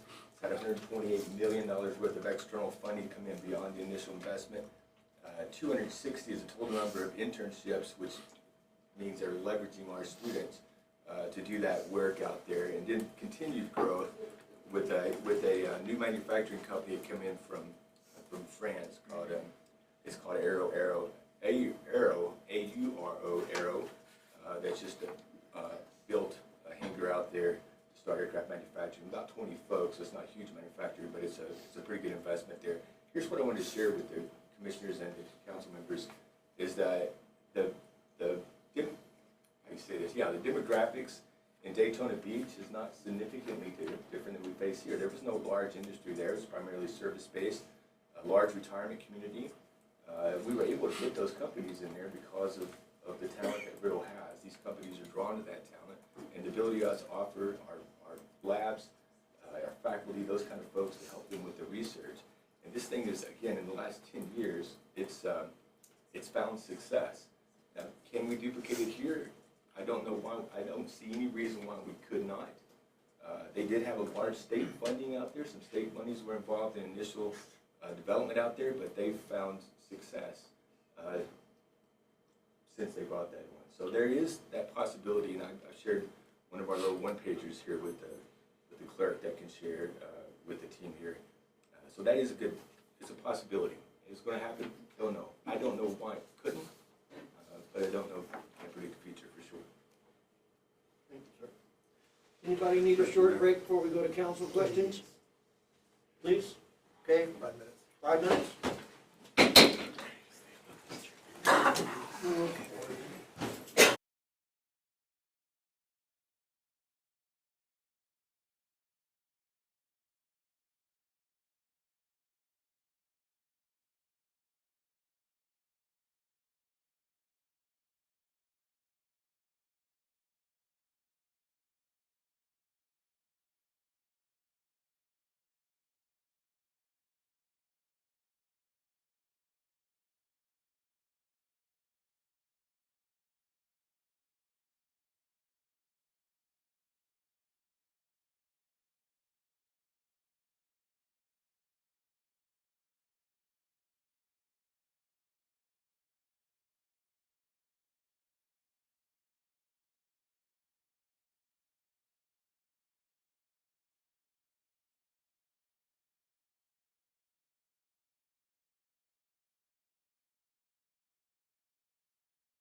fantastic. Yeah, but his family was all here in Arizona. My dog's name is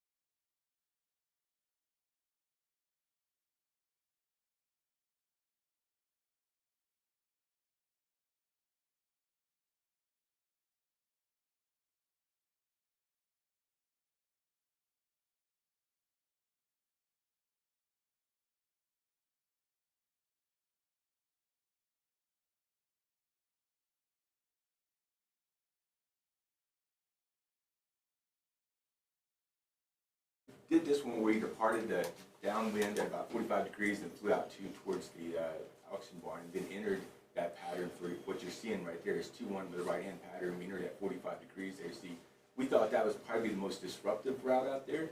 There's 2 other routes that would be considered. One of them would be departing straight out on the downwind off the 2-1 right or left out of Prescott. That would put us just a little bit to the south if you're oriented right here. And the other would be going out around what Tom mentioned there is the Drake VOR. We want to stay away from that traffic. So we go around that and we go up north of Chino Valley and what's called Chino Fields.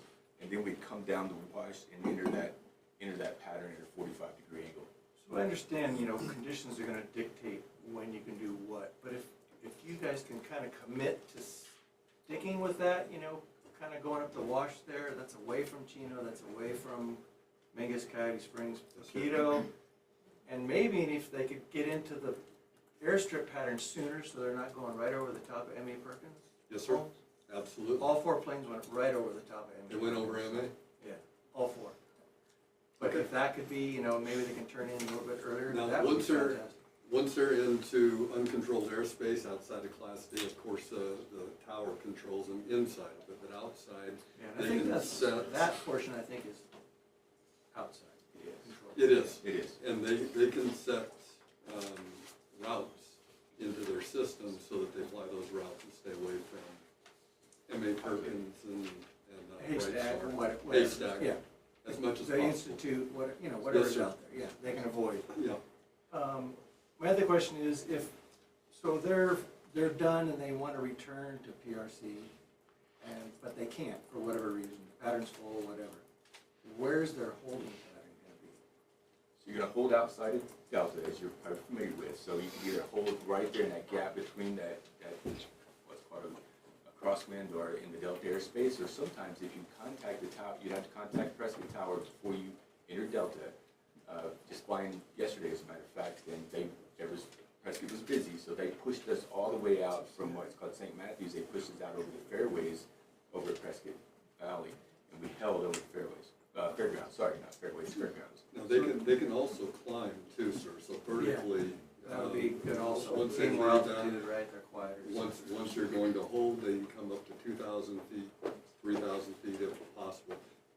But, yeah, Just there's again, some the priority vertical is gonna be to avoid noise and people. And it's gonna, and you can commit to the 4 max in the pattern any time for. So that's our current standard operating procedure as is today. Yes, sir. And that's something that would remain all the way through phase 4?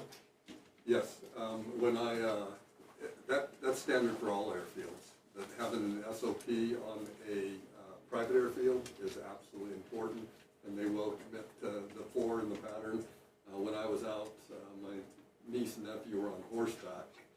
You probably saw them when we were out at the airfield, and fell at the corner there of the narrow gauge road and Perkinsville Road.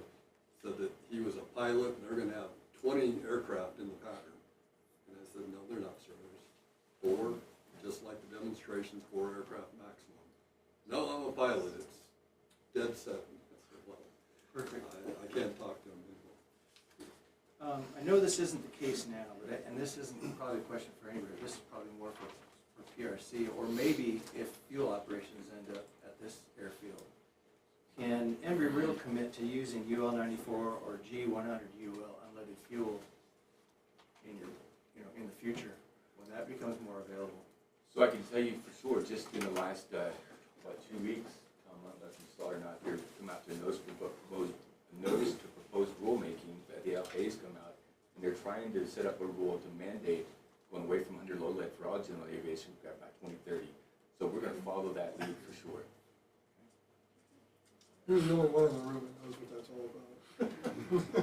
And sir, during phase two, sir, Yes. if I may, Sure. during phase two, one of the things I've talked to Rodney Cruz about is I want to bring an FBO, fixed base operator, to the ramp at our airfield. That would give us, besides the hangar space for the planes to be maintained, you can start selling fuel. Does the town get tax on fuel? So now you got aviation fuel sales, and if I can get Riddle to refuel their planes there instead of at Prescott, then we can draw more of the sales to us. I'm gonna be riding Ken like a short-legged pony during this operation.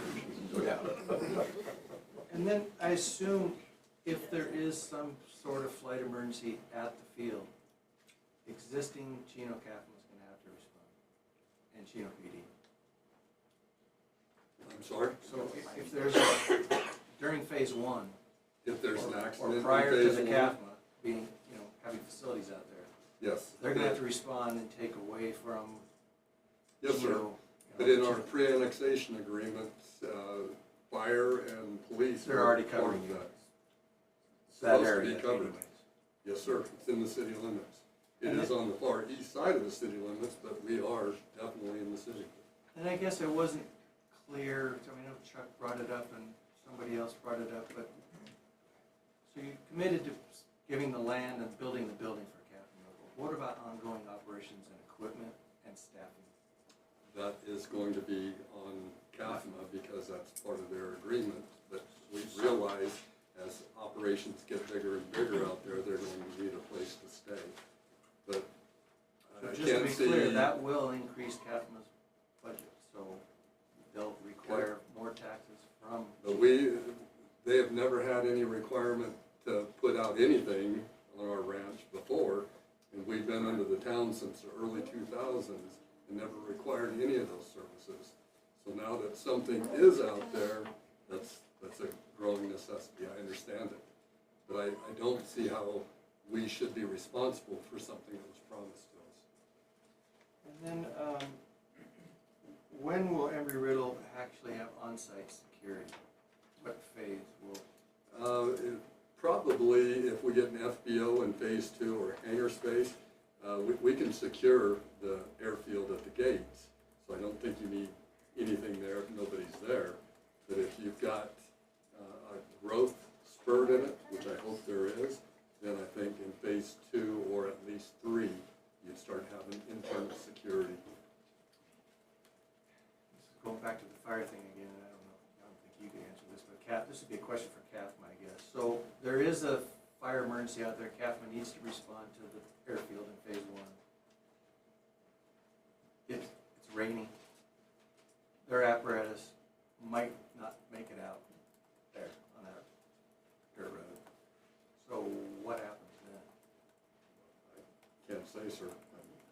We Say need we an try to answer to improve that. the road, but Is I know there's no. CAFMA gonna respond to adverse weather condition on that dirt road? with Well, if their it's apparatus? adverse weather, I don't think they'll be flying. Flying.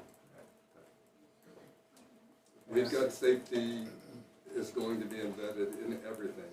I've been aviator for 40 years, and the only way you can become an old aviator is to put safety into everything you do. But I mean, even if it's a personnel problem, you know, heart attack or whatever, and CAFMA gets called out there, and I don't They know if there's have to gonna be personnel respond out there. Are they gonna be annexed? Are they gonna annex you into that district under phase one? They already are. Oh, they are.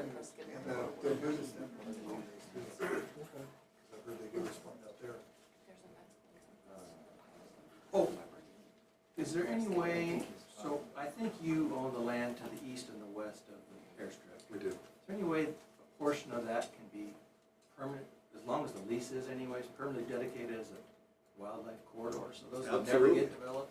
Absolutely, I don't have any problem with taking care of the antelope. As I said in my briefing, nobody takes care of the animal better than the And person. that gives them a way to get past either way.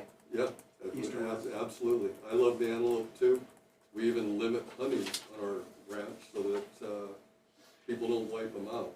Arizona State, as you know, gives out way too many tags, and a lot of those are out-of-state tags. to Yeah, shoot. too many out-of-state tags. Way too many. They make money on them. Oh, they make a big bunch of money. We don't get any of it. So this is probably a question for staff though, but I would also like to see the development agreement done prior to any vote on this. Well, it wouldn't be part of the packet. Correct, but I don't want that negotiated after I vote on this. I want I to see think what's in it- the development agreement. I think what we would suggest is that one of the the conditions is a development agreement voted on by council. So you could approve that, but they can't go forward until a development agreement is in place. I think it's onerous to try and get a development agreement completely done, but I think they can't start until there's a development agreement approved by As council. long as if that development agreement gets voted down, then there's no project. Yes. That's it for me. Thank you, sir. Just a couple points. I want to comment that I agree with the CUP having some window opening, maybe 5 years into, 5 years from the date the permit's issued, giving you about, I figure, a year to build it and 4 years of operation, just to allow the town to address any unforeseen issues that we did not anticipate. At some point, doesn't need to be hashed out now, but at some point, I'd like to see some method of dedicating the undedicated parts of Perkins Road. There's some sections on Perkins Road that are not owned by the town. I don't think I have a problem with that. Right. Will you pave it? Right after the budget. Future council, which I won't be on, so that's okay. And then, this is for you, Mr. Witcher. Where are you doing night operations today? Yeah, at Prescott Field, or we go down to, it's Deer Valley there. Okay. So should the need arise, and the town, and the council, and everybody wants to try to mitigate just the impact as much as possible based on the public interest, what would be the harm if we just said sunrise, sunset? You could still do your night operations in other locations locally, and it wouldn't be cost prohibitive, but all the other ones, I'm just wondering what the impact I don't, is. Or I don't want that, sir. Your trainers, this airfield's close, and having some night operations is good for us, and it's good for Riddle also. So, as far as limiting, making it a very small portion of the total, but build a runway with lighting and having, later on, your businessmen come in, they can come in at night. Well, they can I'm only leave at talking about night. in phase one. I understand. Only phase one. But phase one, part of that build is the lighting system and the airfield. It's pilot controlled lighting, it's not on all the time. So the pilot activates it by coming up on a CTAP frequency assigned by the FAA. And he keeps the mic a couple of times, lights come on. They stay on for a period of time and then they shut off again. So night operations, I was a night stalker for 20 years. So most of my flight is at night. And students need to train at night also. I understand that people don't want to hear a plane. Very few people will hear a plane. I know some people in the county will, and the sale barn will, but I don't think anybody else will. Yes, sir. Real quick, is this gonna remain VFR through phase four? VFR only? It could have an IFR approach built. Is Mark still on there? Mark, are you still on? Yes, sir. Yes, sir. In GMC's development of this, has an IFR approach been addressed? Yes, it can have non-precision instrument approaches from both ends. It can get non-precision instrument approaches. Okay, from both ends. what he's talking about, there's GPS approaches that can be designed so that an aircraft can lower down out of the clouds and to the point where it's VFR, it breaks out, and it can make the approach.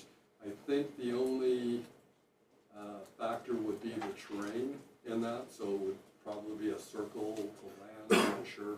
how that is. Mark, can, any of those Yep. approaches, you're saying they're non, Yeah, they're, we looked at the approaches into the airfield for straight in. when you get into precision approaches, they bring the aircraft all the way down to 200 feet AGL. They're like an ILS approach. There won't be anything like that, and that's a lot of money. But building a GPS approach, even with vertical letdown, still probably only take you down to 400 or 500 feet. Did I misspeak, Mark, or is that correct?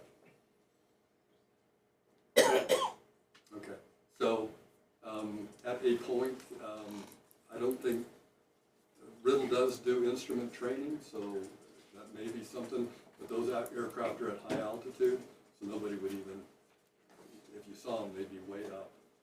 Other than that letdown to come to a point, could be as low as probably 1,000 feet, and then they hit a point and then make the aircraft do a go around. That's correct. What's that? Mark? We lost you. And then the last one is, Go ahead, sir. during the April 25th Board of Supervisors meeting, you recall with Clarkdale having their express concerns. And one of the biggest concerns is they had, I think it was called a friendly flying agreement, but it was non-binding. And they were frustrated because they felt, honestly, they felt like every widow was taking advantage of them, and they knew they had no binding agreement. So I guess the question I have, and this is kind of to the other councilmen as well as the staff, if we do have an agreement that's binding, I guess, in terms of the traffic and the frequency, what are we looking at for numbers that we honestly want to make? And then what are the ramifications, if any, should you violate our binding friendly flying? If you don't mind, sir, I'd love to address that. Since that meeting, if you're talking to the mayor over there, I've taken up an opportunity, and I meet every month with the mayor of Clarkdale, the mayor of Cottonwood, the airport manager of Cottonwood, and the county supervisor from that district. Matter of fact, I'm meeting with them on Friday this week. We sat there and we discussed what's working, what's not working, what can we do different. Since that meeting, they've actually, one of their advisory councils, I think it was over there, actually advised a way that we could get in, what we call egress or ingress into the airport that would keep us off of Clarkdale's proper area there, and we've adopted that. So there's a lot of this information, of course, everybody believes what you read on the internet. I think last year we did something like 40,000 operations on that public accessible airfield, which is significantly different than what we're talking about here. And there was 2 times that we were outside of what we have installed ourselves as our rules for noise abatement for going into there. These are not FAA rules, these are Riddle rules, and we follow those. There's been 2 times we have not, and we've addressed those with the airport manager and city reps there. The big thing that we have to remember is that's a public accessible airport, so I mean anybody can come there anytime. And to be honest with you, when those guidelines were shared back in April, it caused more confusion. I think what we've seen here even is different. What do you mean by ops? What do you mean by flights? So we had things like touch and goes, and we had things like continuous training aircraft operations, and in this case, our full stop taxibacks. Those words were probably hard for the average public person to understand. All they know is an airplane there. It was a blue and white airplane, so it had to be Riddle, and it was making noise. So we tried to address those, and on every situation where anybody sent me anything, even a citizen of Clarkdale or Cottonwood, if they send me something, we will look at it. As Mr. Perkins explained, we have ADSB on the aircraft, and every time I get one of those notifications, they give me something I can look at. They say, your tel number, you just saw on that one, had Riddle 78 on that screen there. If they pulled that information and said, your airplane was over this area at 7:55, I send it to my safety department, and as a leadership team in that department, they evaluate it, looking at the ADSB information to ensure, and if we made a mistake, I'll own it. If we didn't, typically I wouldn't answer every one of those kind of calls. And that's good. And I did talk to the mayor of Clarkdale, and she told me that you guys were engaging there. So, and I like that. It's just for the staff, it just, if there is, call for the bad blood on occasion, there just needs to be some mechanism where we can hold you accountable, unlike the provisions you have today Got it. over there. Understood. That's all I have, thank you. Bob? Could you pull up the graph there where it had percentage, peak times, morning flights, evening flights?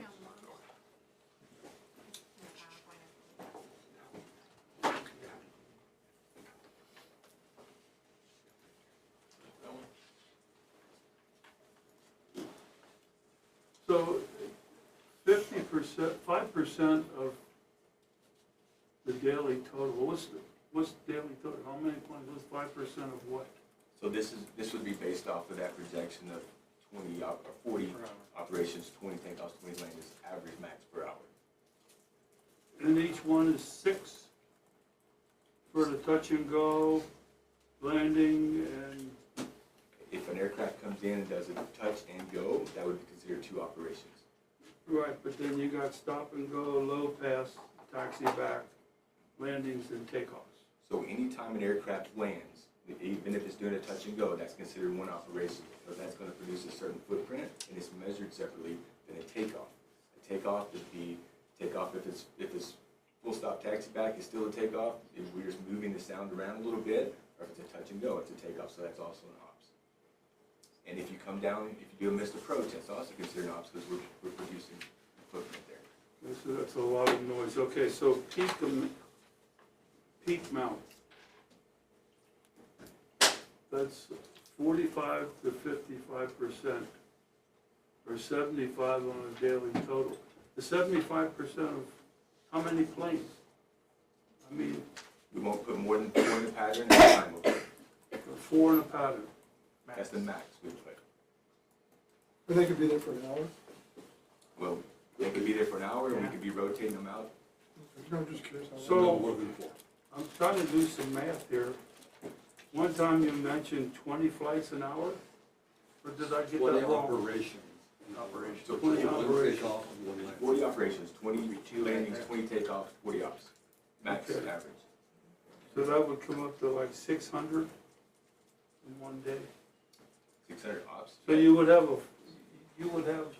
planes flying around, So 4 of them. we would have aircraft, and I think that percentage breakdown you see there is the percentage of those daily operations, that's where those aircraft, that's where those numbers would be. So we obviously wouldn't be busting that max average from 5:30 to 6, and we wouldn't be busting from 8 to 11.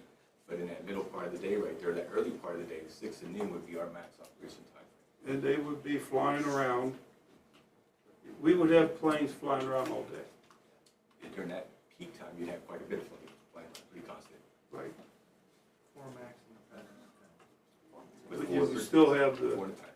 and you keep on, I hear the planes before I see them. And I know, Tom, you've made a comment a couple times about hearing them. Yes, sir. So I hear Airplanes planes make, before I see them. airplanes make noise, sir. Right. So you're You're trying the truck to, driver, aren't you? yes, sir. Trucks Don't make hold noise, that too. against me. No, I don't. Okay. I always wanted to do it myself.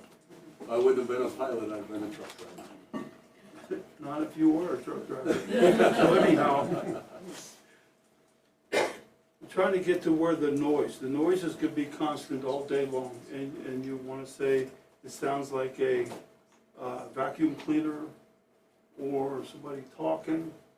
Well, you saw the noise contours, you're about 65 outside of the airfield, about 70 on the airfield. And the further you get away from the plane, the less you hear it. Did But you, will you hear planes flying? Sure. so they're gonna hear it constantly all day long, which is. Well, it's clear on the east side of Chino, there are people in the county that will. I see a lot of the no airfield buttons, the Institute will definitely hear the planes. Yeah, I was at the Institute for that test, and you didn't come down, I understand you couldn't do a touch and go, No, sir. because there's no trip there. You could, once. Then you would need the fire department real quick. Yes, sir. To your point, fire department would be rolling. So the noise levels really wasn't that accurate? because you didn't come, you just came a little bit under 400 feet. Okay. And then you only went up to like They wanted a 6 or demonstration, 7. sir, and we gave them the best demonstration with 4 I aircraft in the understand that. pattern that you can. Can I talk? Yes, sir. So there would have been more noise had that plane come down, land, and then take off to go up to the proper height. I disagree. When an aircraft is making its approach to land, the engine is pulled back. So he's not making as much noise on the approach to 2-1. So as where you were up to the Institute, as they come over and make their turn, they call that base to final. As they're turning that, they're pulling the power off the plane. In what you heard, they're not pulling the power off the plane because he's not going to land. He's got to keep the power on to keep airlift over the wings. So when he gets to the bottom and he lands the aircraft, that's when they rev the engine back up to take off. That's down on the airfield away from the Institute. So saying that the noise is going to be different, yeah, the engine's at a different level. It'd be like you driving your truck. If you're going up a hill, truck's going to make more noise. Down the hill, less noise. Stay closer to the ground, the less noise you're gonna have. Yes, sir. It's spread out It's spread out and it also hits the terrain, and dissipates. so it dissipates. Thank you, sir. Can I ask you some more questions, or can I? Go ahead, Todd. You had mentioned that there was one plane that was 110 decibels, or? That wasn't a plane, that was the Razor, the 4x4, side by side going Okay, past we were us. talking about planes, so I thought that was a different type. I was listening to the planes where I was standing down by the airfield along the road. The decibels were around 65 on my phone with the app that Mr. Holt suggested. But when the Razors, the side-by-sides came by us, they were extremely loud. And I was just making a comparison. The planes are muffled. The planes are brand new. They're the quietest planes out there. Well, I'm asking questions. So, then about the lights. So the pilot will turn on to activate the landing. Correct. Okay. And you said the lights will stay on for a period of time? What would Usually that it's be? 5 minutes. They'll stay on for 5 minutes. After 5 minutes, the lights will go off. Okay. So they can be changed. So the facilities manager can change the time that they stay on.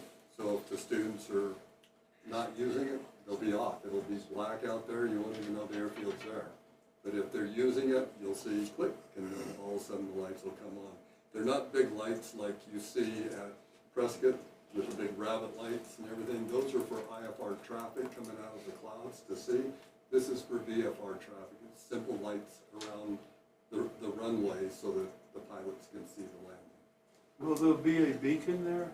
I don't plan on any rotating beacon. Mark, are you still up there? Can you pick that off? I am. Can y'all hear me out? So by the way, the runway lights are medium intensity.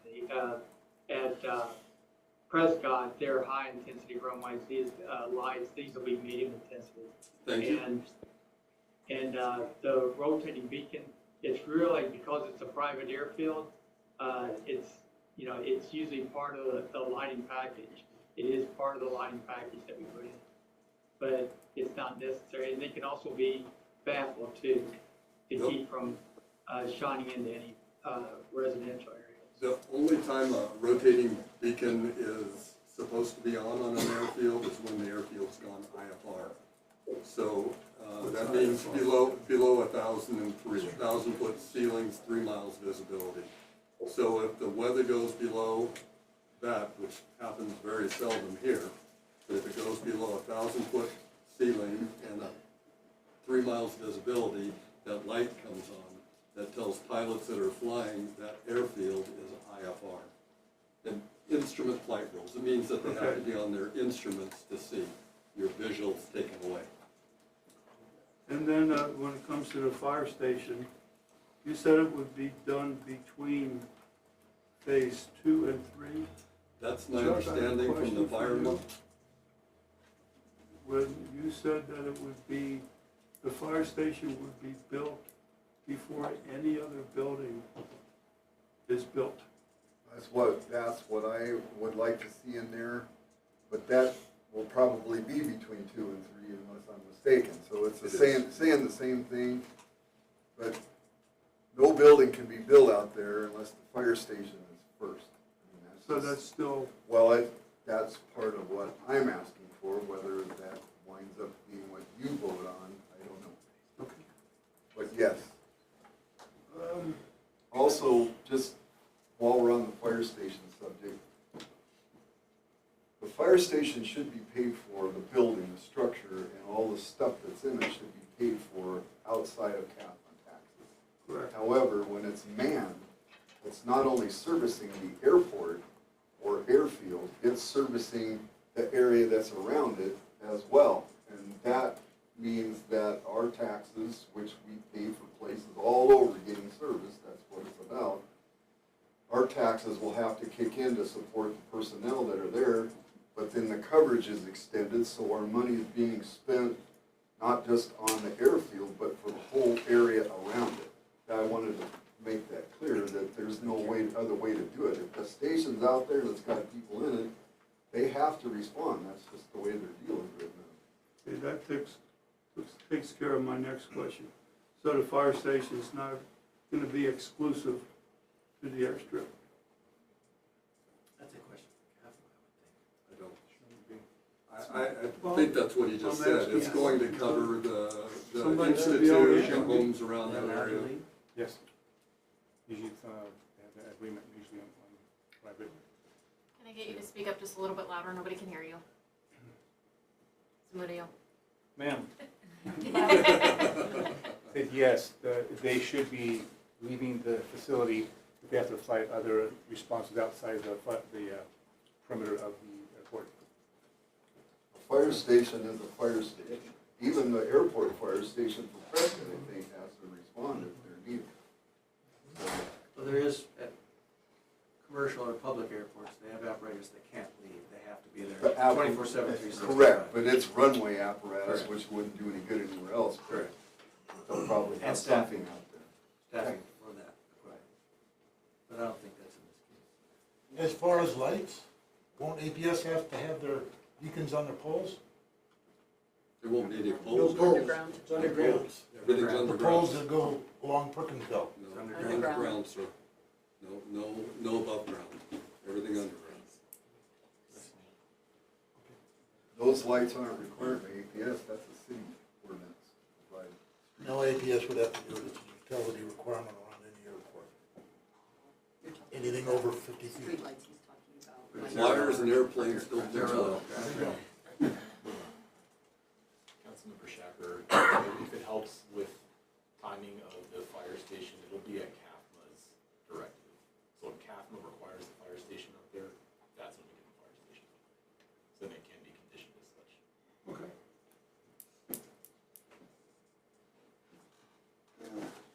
I think I'm exhausted my time. Go ahead. Larry? What is Embry-Riddle's projected growth in 5 years? Do you have one? I mean, Yeah, we're actually investing, the construction's going on the campus right now is investing to take up to a maximum of like probably hover around somewhere around 5,000 students total.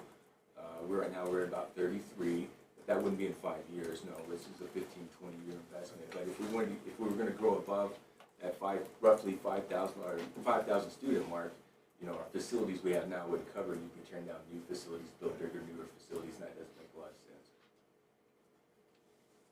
sense. okay. And I keep hearing 5:30 a.m. till 11:30 p.m.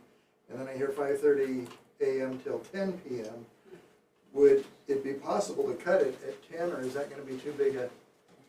I don't know. I think 10 would probably work, especially in the wintertime, because you have so many more hours of Right. darkness. Summer would probably be tight, because your sun ENT, which is in nautical light, is around 8 o'clock at night. So you'd have about 2 hours to get anything done. Wouldn't you be able to revert back to Prescott for that? Because Love Field doesn't have a lot of traffic after 10 p.m. Probably. Their tower, I think, closes at 11:30 and opens back up at 5:30 in the morning, but I'd have to talk with the Riddle staff. And it'd probably be negotiated in the development agreement for the times. And I think Embry-Riddle's a really great university, and I like what they're doing, but I do have to ask a few questions related to safety. Past 10 years, how many student crashes have you experienced? Past 10 years, we haven't. That says an awful lot right there. Yeah, I can share the exact details. Yeah. No, that's, I just want to get that out there. During construction. It's one of my daughters there. Yeah. During construction after hours, we currently have a large construction project going that's in the county area out there, and they're hiring law enforcement security for after hours to make sure there's no vandalism. Does Embry-Riddle have some kind of plan during construction to make sure you don't get vandalized? Because I'd rather see cops making overtime out there watching it than responding to fake reports. Yes, sir. Scott, I'm going to ask you, Scott is our construction guy. So Scott, could you answer that? What would our plan be during the construction to provide security? Yeah, typically we put that on the contractor's responsibility, so it's their equipment, they essentially own the job site while they're out there. What I've seen in the past, you know, if they're concerned, they'll either rent one of those portable video cameras, security cameras out there, or you know, if they're really concerned, they could hire private security, but ultimately it's the contractor's responsibility. Councilman, I spoke with Mr. Cruz, the COO, and he said that they've used Fan Construction for a lot of their airport projects, the expansion on the Prescott. And when it goes out to bid, he said that the subcontractors, graders, people hauling material, all that can come from the people within Chino Valley. But we can definitely add security into that contract and get some of our retired Leos to do that. Either that or at least get the fencing up first and then work in a fenced area where you can lock it up at night. Yes, sir. And you brought this one up, not me, so I'm going to ask you. The Prescott extension, is that going to impact even more these people that live in Coyote Springs and those areas? You're talking about that Their runway extension? extension. They've got flights coming in there, they've got a new terminal, they've got, I think Delta flight comes into Prescott now. So that's probably gonna have more of a negative impact than this would. The reason I showed that slide is there's a lot of traffic from Prescott that goes over those communities, or at least brushes them as it's coming in on final, because that's their flight pattern. Right. And it is a big regional airport and it's growing. So somebody mentioned that it's Class D airspace now, and they're talking about making it Class C airspace, which is an upside down wedding cake of layers. Our proposed airfield would be under the second layer, the top layer, so we would still be in uncontrolled airspace, but then there's more approach requirements coming into Class C, more equipment requirements. So if they do grow, and I think they will, all the fields, if you look down at Phoenix, Falcon Field, Mesa, Deerfield, Chandler, Gilbert, Glendale, all those used to be single runway airports. And they've all grown into big economic machines, and people talk about the property values going down around an airport. That's absolutely incorrect. How much do you think a lot of land at Scottsdale Airport is now? Off the charts. Deer Valley is where Dillon Arrow is now. They bought a hangar in there, and they built up houses all the way around it. You don't have to go far, go to Prescott. Look at the housing being built in there, multi-million-dollar houses that are a mile to 2 miles away from the airport. So it does, if it's done properly, it can increase property values. I understand some people don't want the noise. Some people that, like the golfer, is not bothered by it at all. One last comment, why not just build the 6,000 feet to start with? Well, I have to agree with you on that, but as, I mean, it's gonna cost you more 5 years down the road to build it than it would. well, I agree with that too. Actually, the COO said that they could possibly get a bid to do that, to put in the extra 1,000 feet, but that'll be up to Riddle to do. It's just a common sense question. They were trying to make some of their money back during the first phase Okay. with the other students. Ken, anything to add to that? Yeah, we got a lot of construction, and we've asked a lot of our board of trustees to fund out here, you know, we just, it's a lot to ask, but we're being smart about it, so we Yeah. would certainly. All right, thank you. Eric? I think there's obviously more razor and drunk driver accidents on Brickensville Road than Sharp Lane, right? So Leo's got to go out there regardless, so I'm not too worried about that. And the exact numbers are for the last 5 years. So let's be real clear about this. There's, for the NTSB rules, incident, accident, and that the word was there a crash. And of course, most of us consider a crash an accident if there's an injury or loss of an aircraft. We've had, since 2020, so 26 years we go back, we've had 17 what we would consider accidents that are publicly available. Anybody can go look at the NTSB database and read those, where we had substantial damage to an aircraft, but you'd have to go all the way back to 2004 to have a fatality, and that was back when, well, actually 4 years ago. 2004, 21 years ago. Air shows will kill more aviators than anything else. And we don't do air shows anymore, by the way, if you haven't noticed. So no air show on Brickensville Road. Thanks for being honest about the vacant land. We all know expensive, just sitting on vacant land is, Yes, sir. if you own vacant land, is very expensive, and I can't imagine 10,000 acres is crazy. The Bell 429 that you mentioned, the helicopter, that's able to land there, there's gonna be a helipad? Well, a helicopter can land anywhere. So on the ramp, the tie downs and everything are for airplanes. There's no helipad being planned for the ramp. But if the ramp is open, no aircraft park, the helicopter could land. 429 is a beautiful executive aircraft. My best friend, Matt Chansey, flies for the owner of the Pittsburgh Steelers. And he flies a 429 mostly up in Idaho and in LA. But they're wonderful aircraft, quiet. You can hardly hear the blades turning there. But they're built for comfort for executives. That's the kind of aircraft you want to come in during 3 and 4, because executives are the ones that have the money to invest into the park.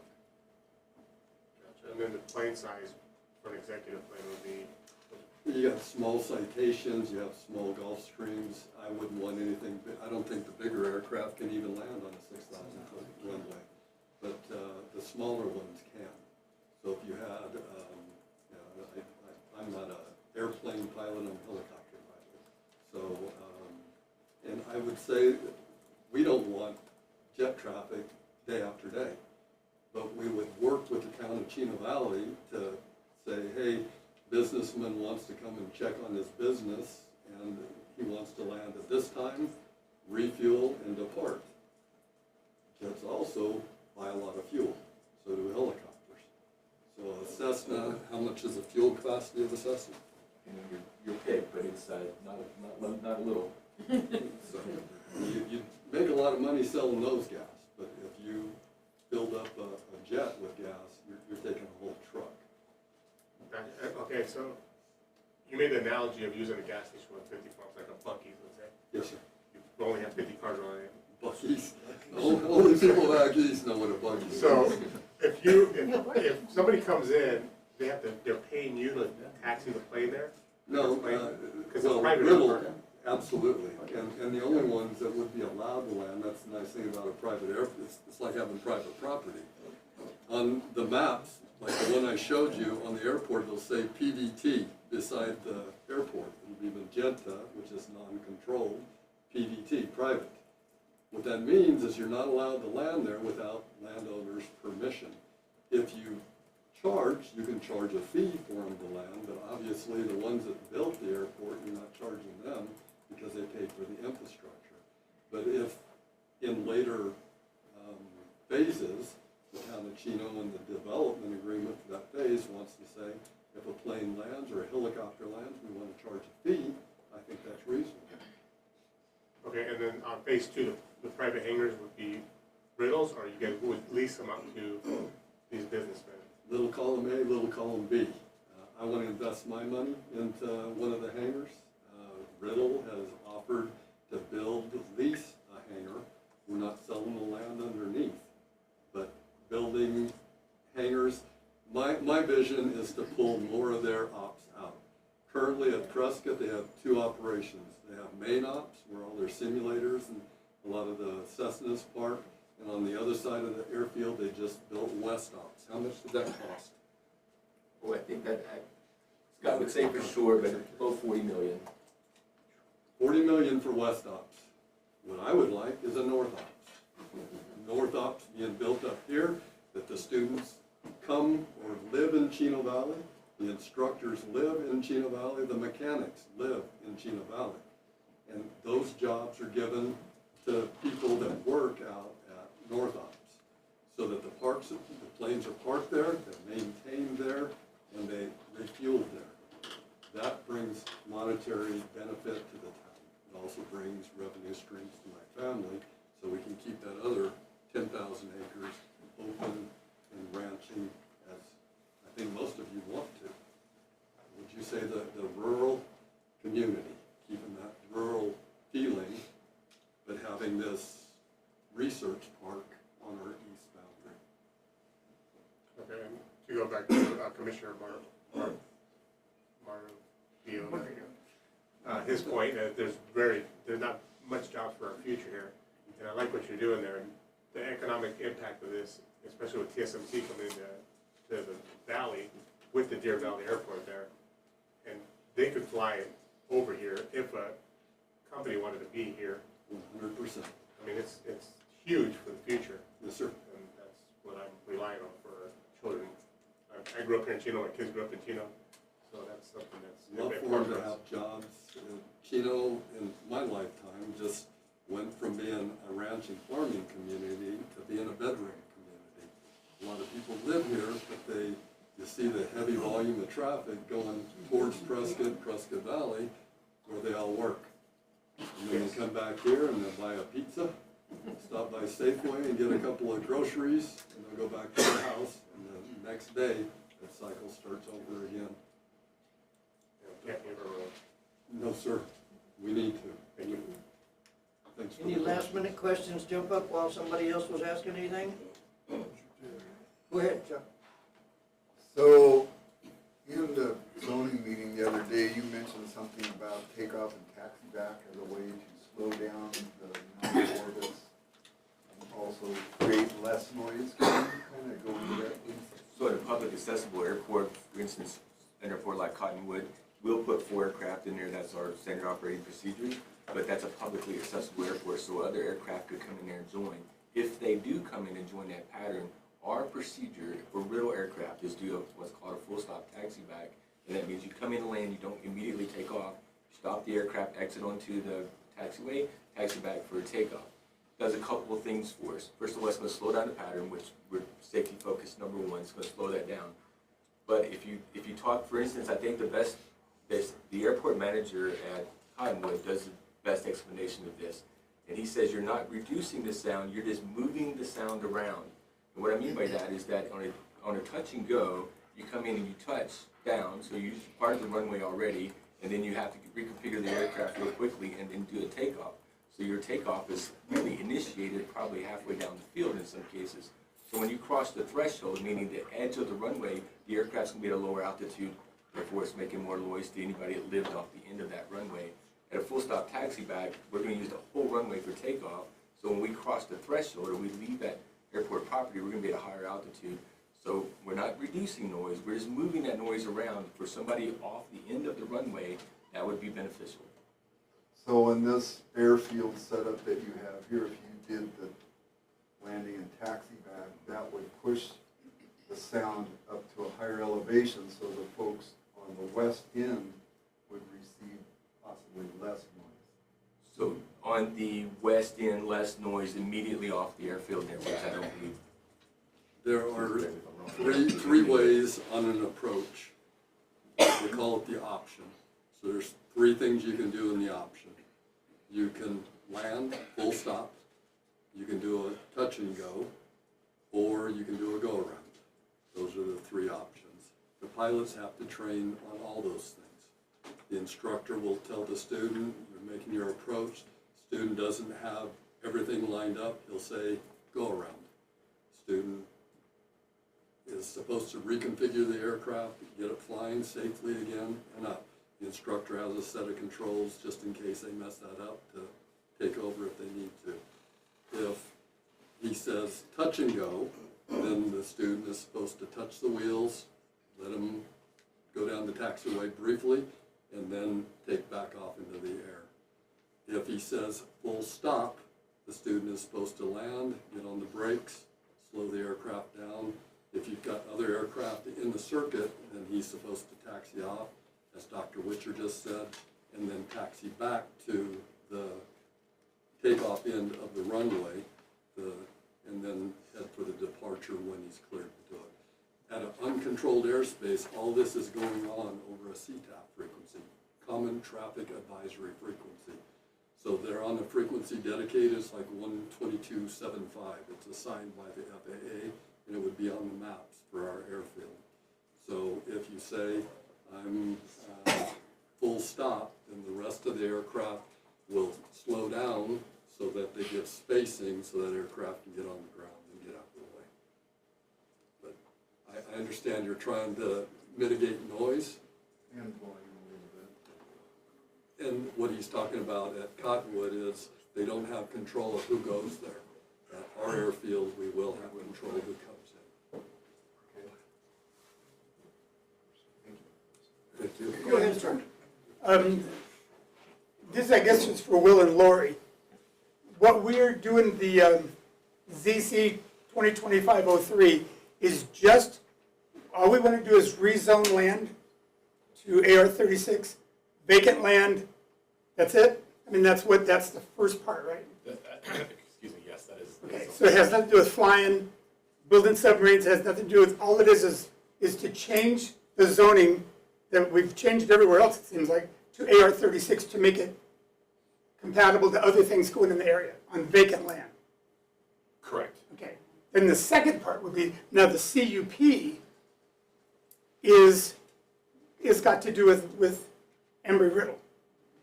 That's the, so what we need to do is get one thing done, and then the other thing, you know, I think those are two separate discussions. Because the argument now is we don't want to rezone, we want 2-acre houses built in the middle of nowhere. Or we do this and when the airport gets turned down, we'll build the coolest drag strip you ever saw. And it'll make a lot of noise, it'll be there all the time. I want to play golf with you. I'm getting old, I just don't want to act.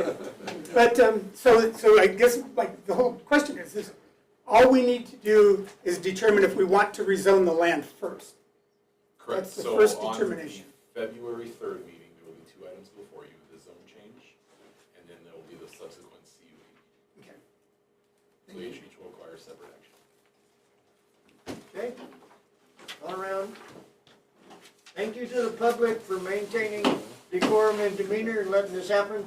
For those of you at the police station, I hope they didn't throw anybody out. I know I didn't have to ask Officer Cup to take anybody out of here. Or lock I'm sure anybody he in. appreciates that. Thank you to the staff for presenting this information, and of course to the Perkins family for everything they provided, to the clerks for hanging around longer hours to get stuff done. We appreciate it. I'm not even going to Sherry on this one. Good night, folks.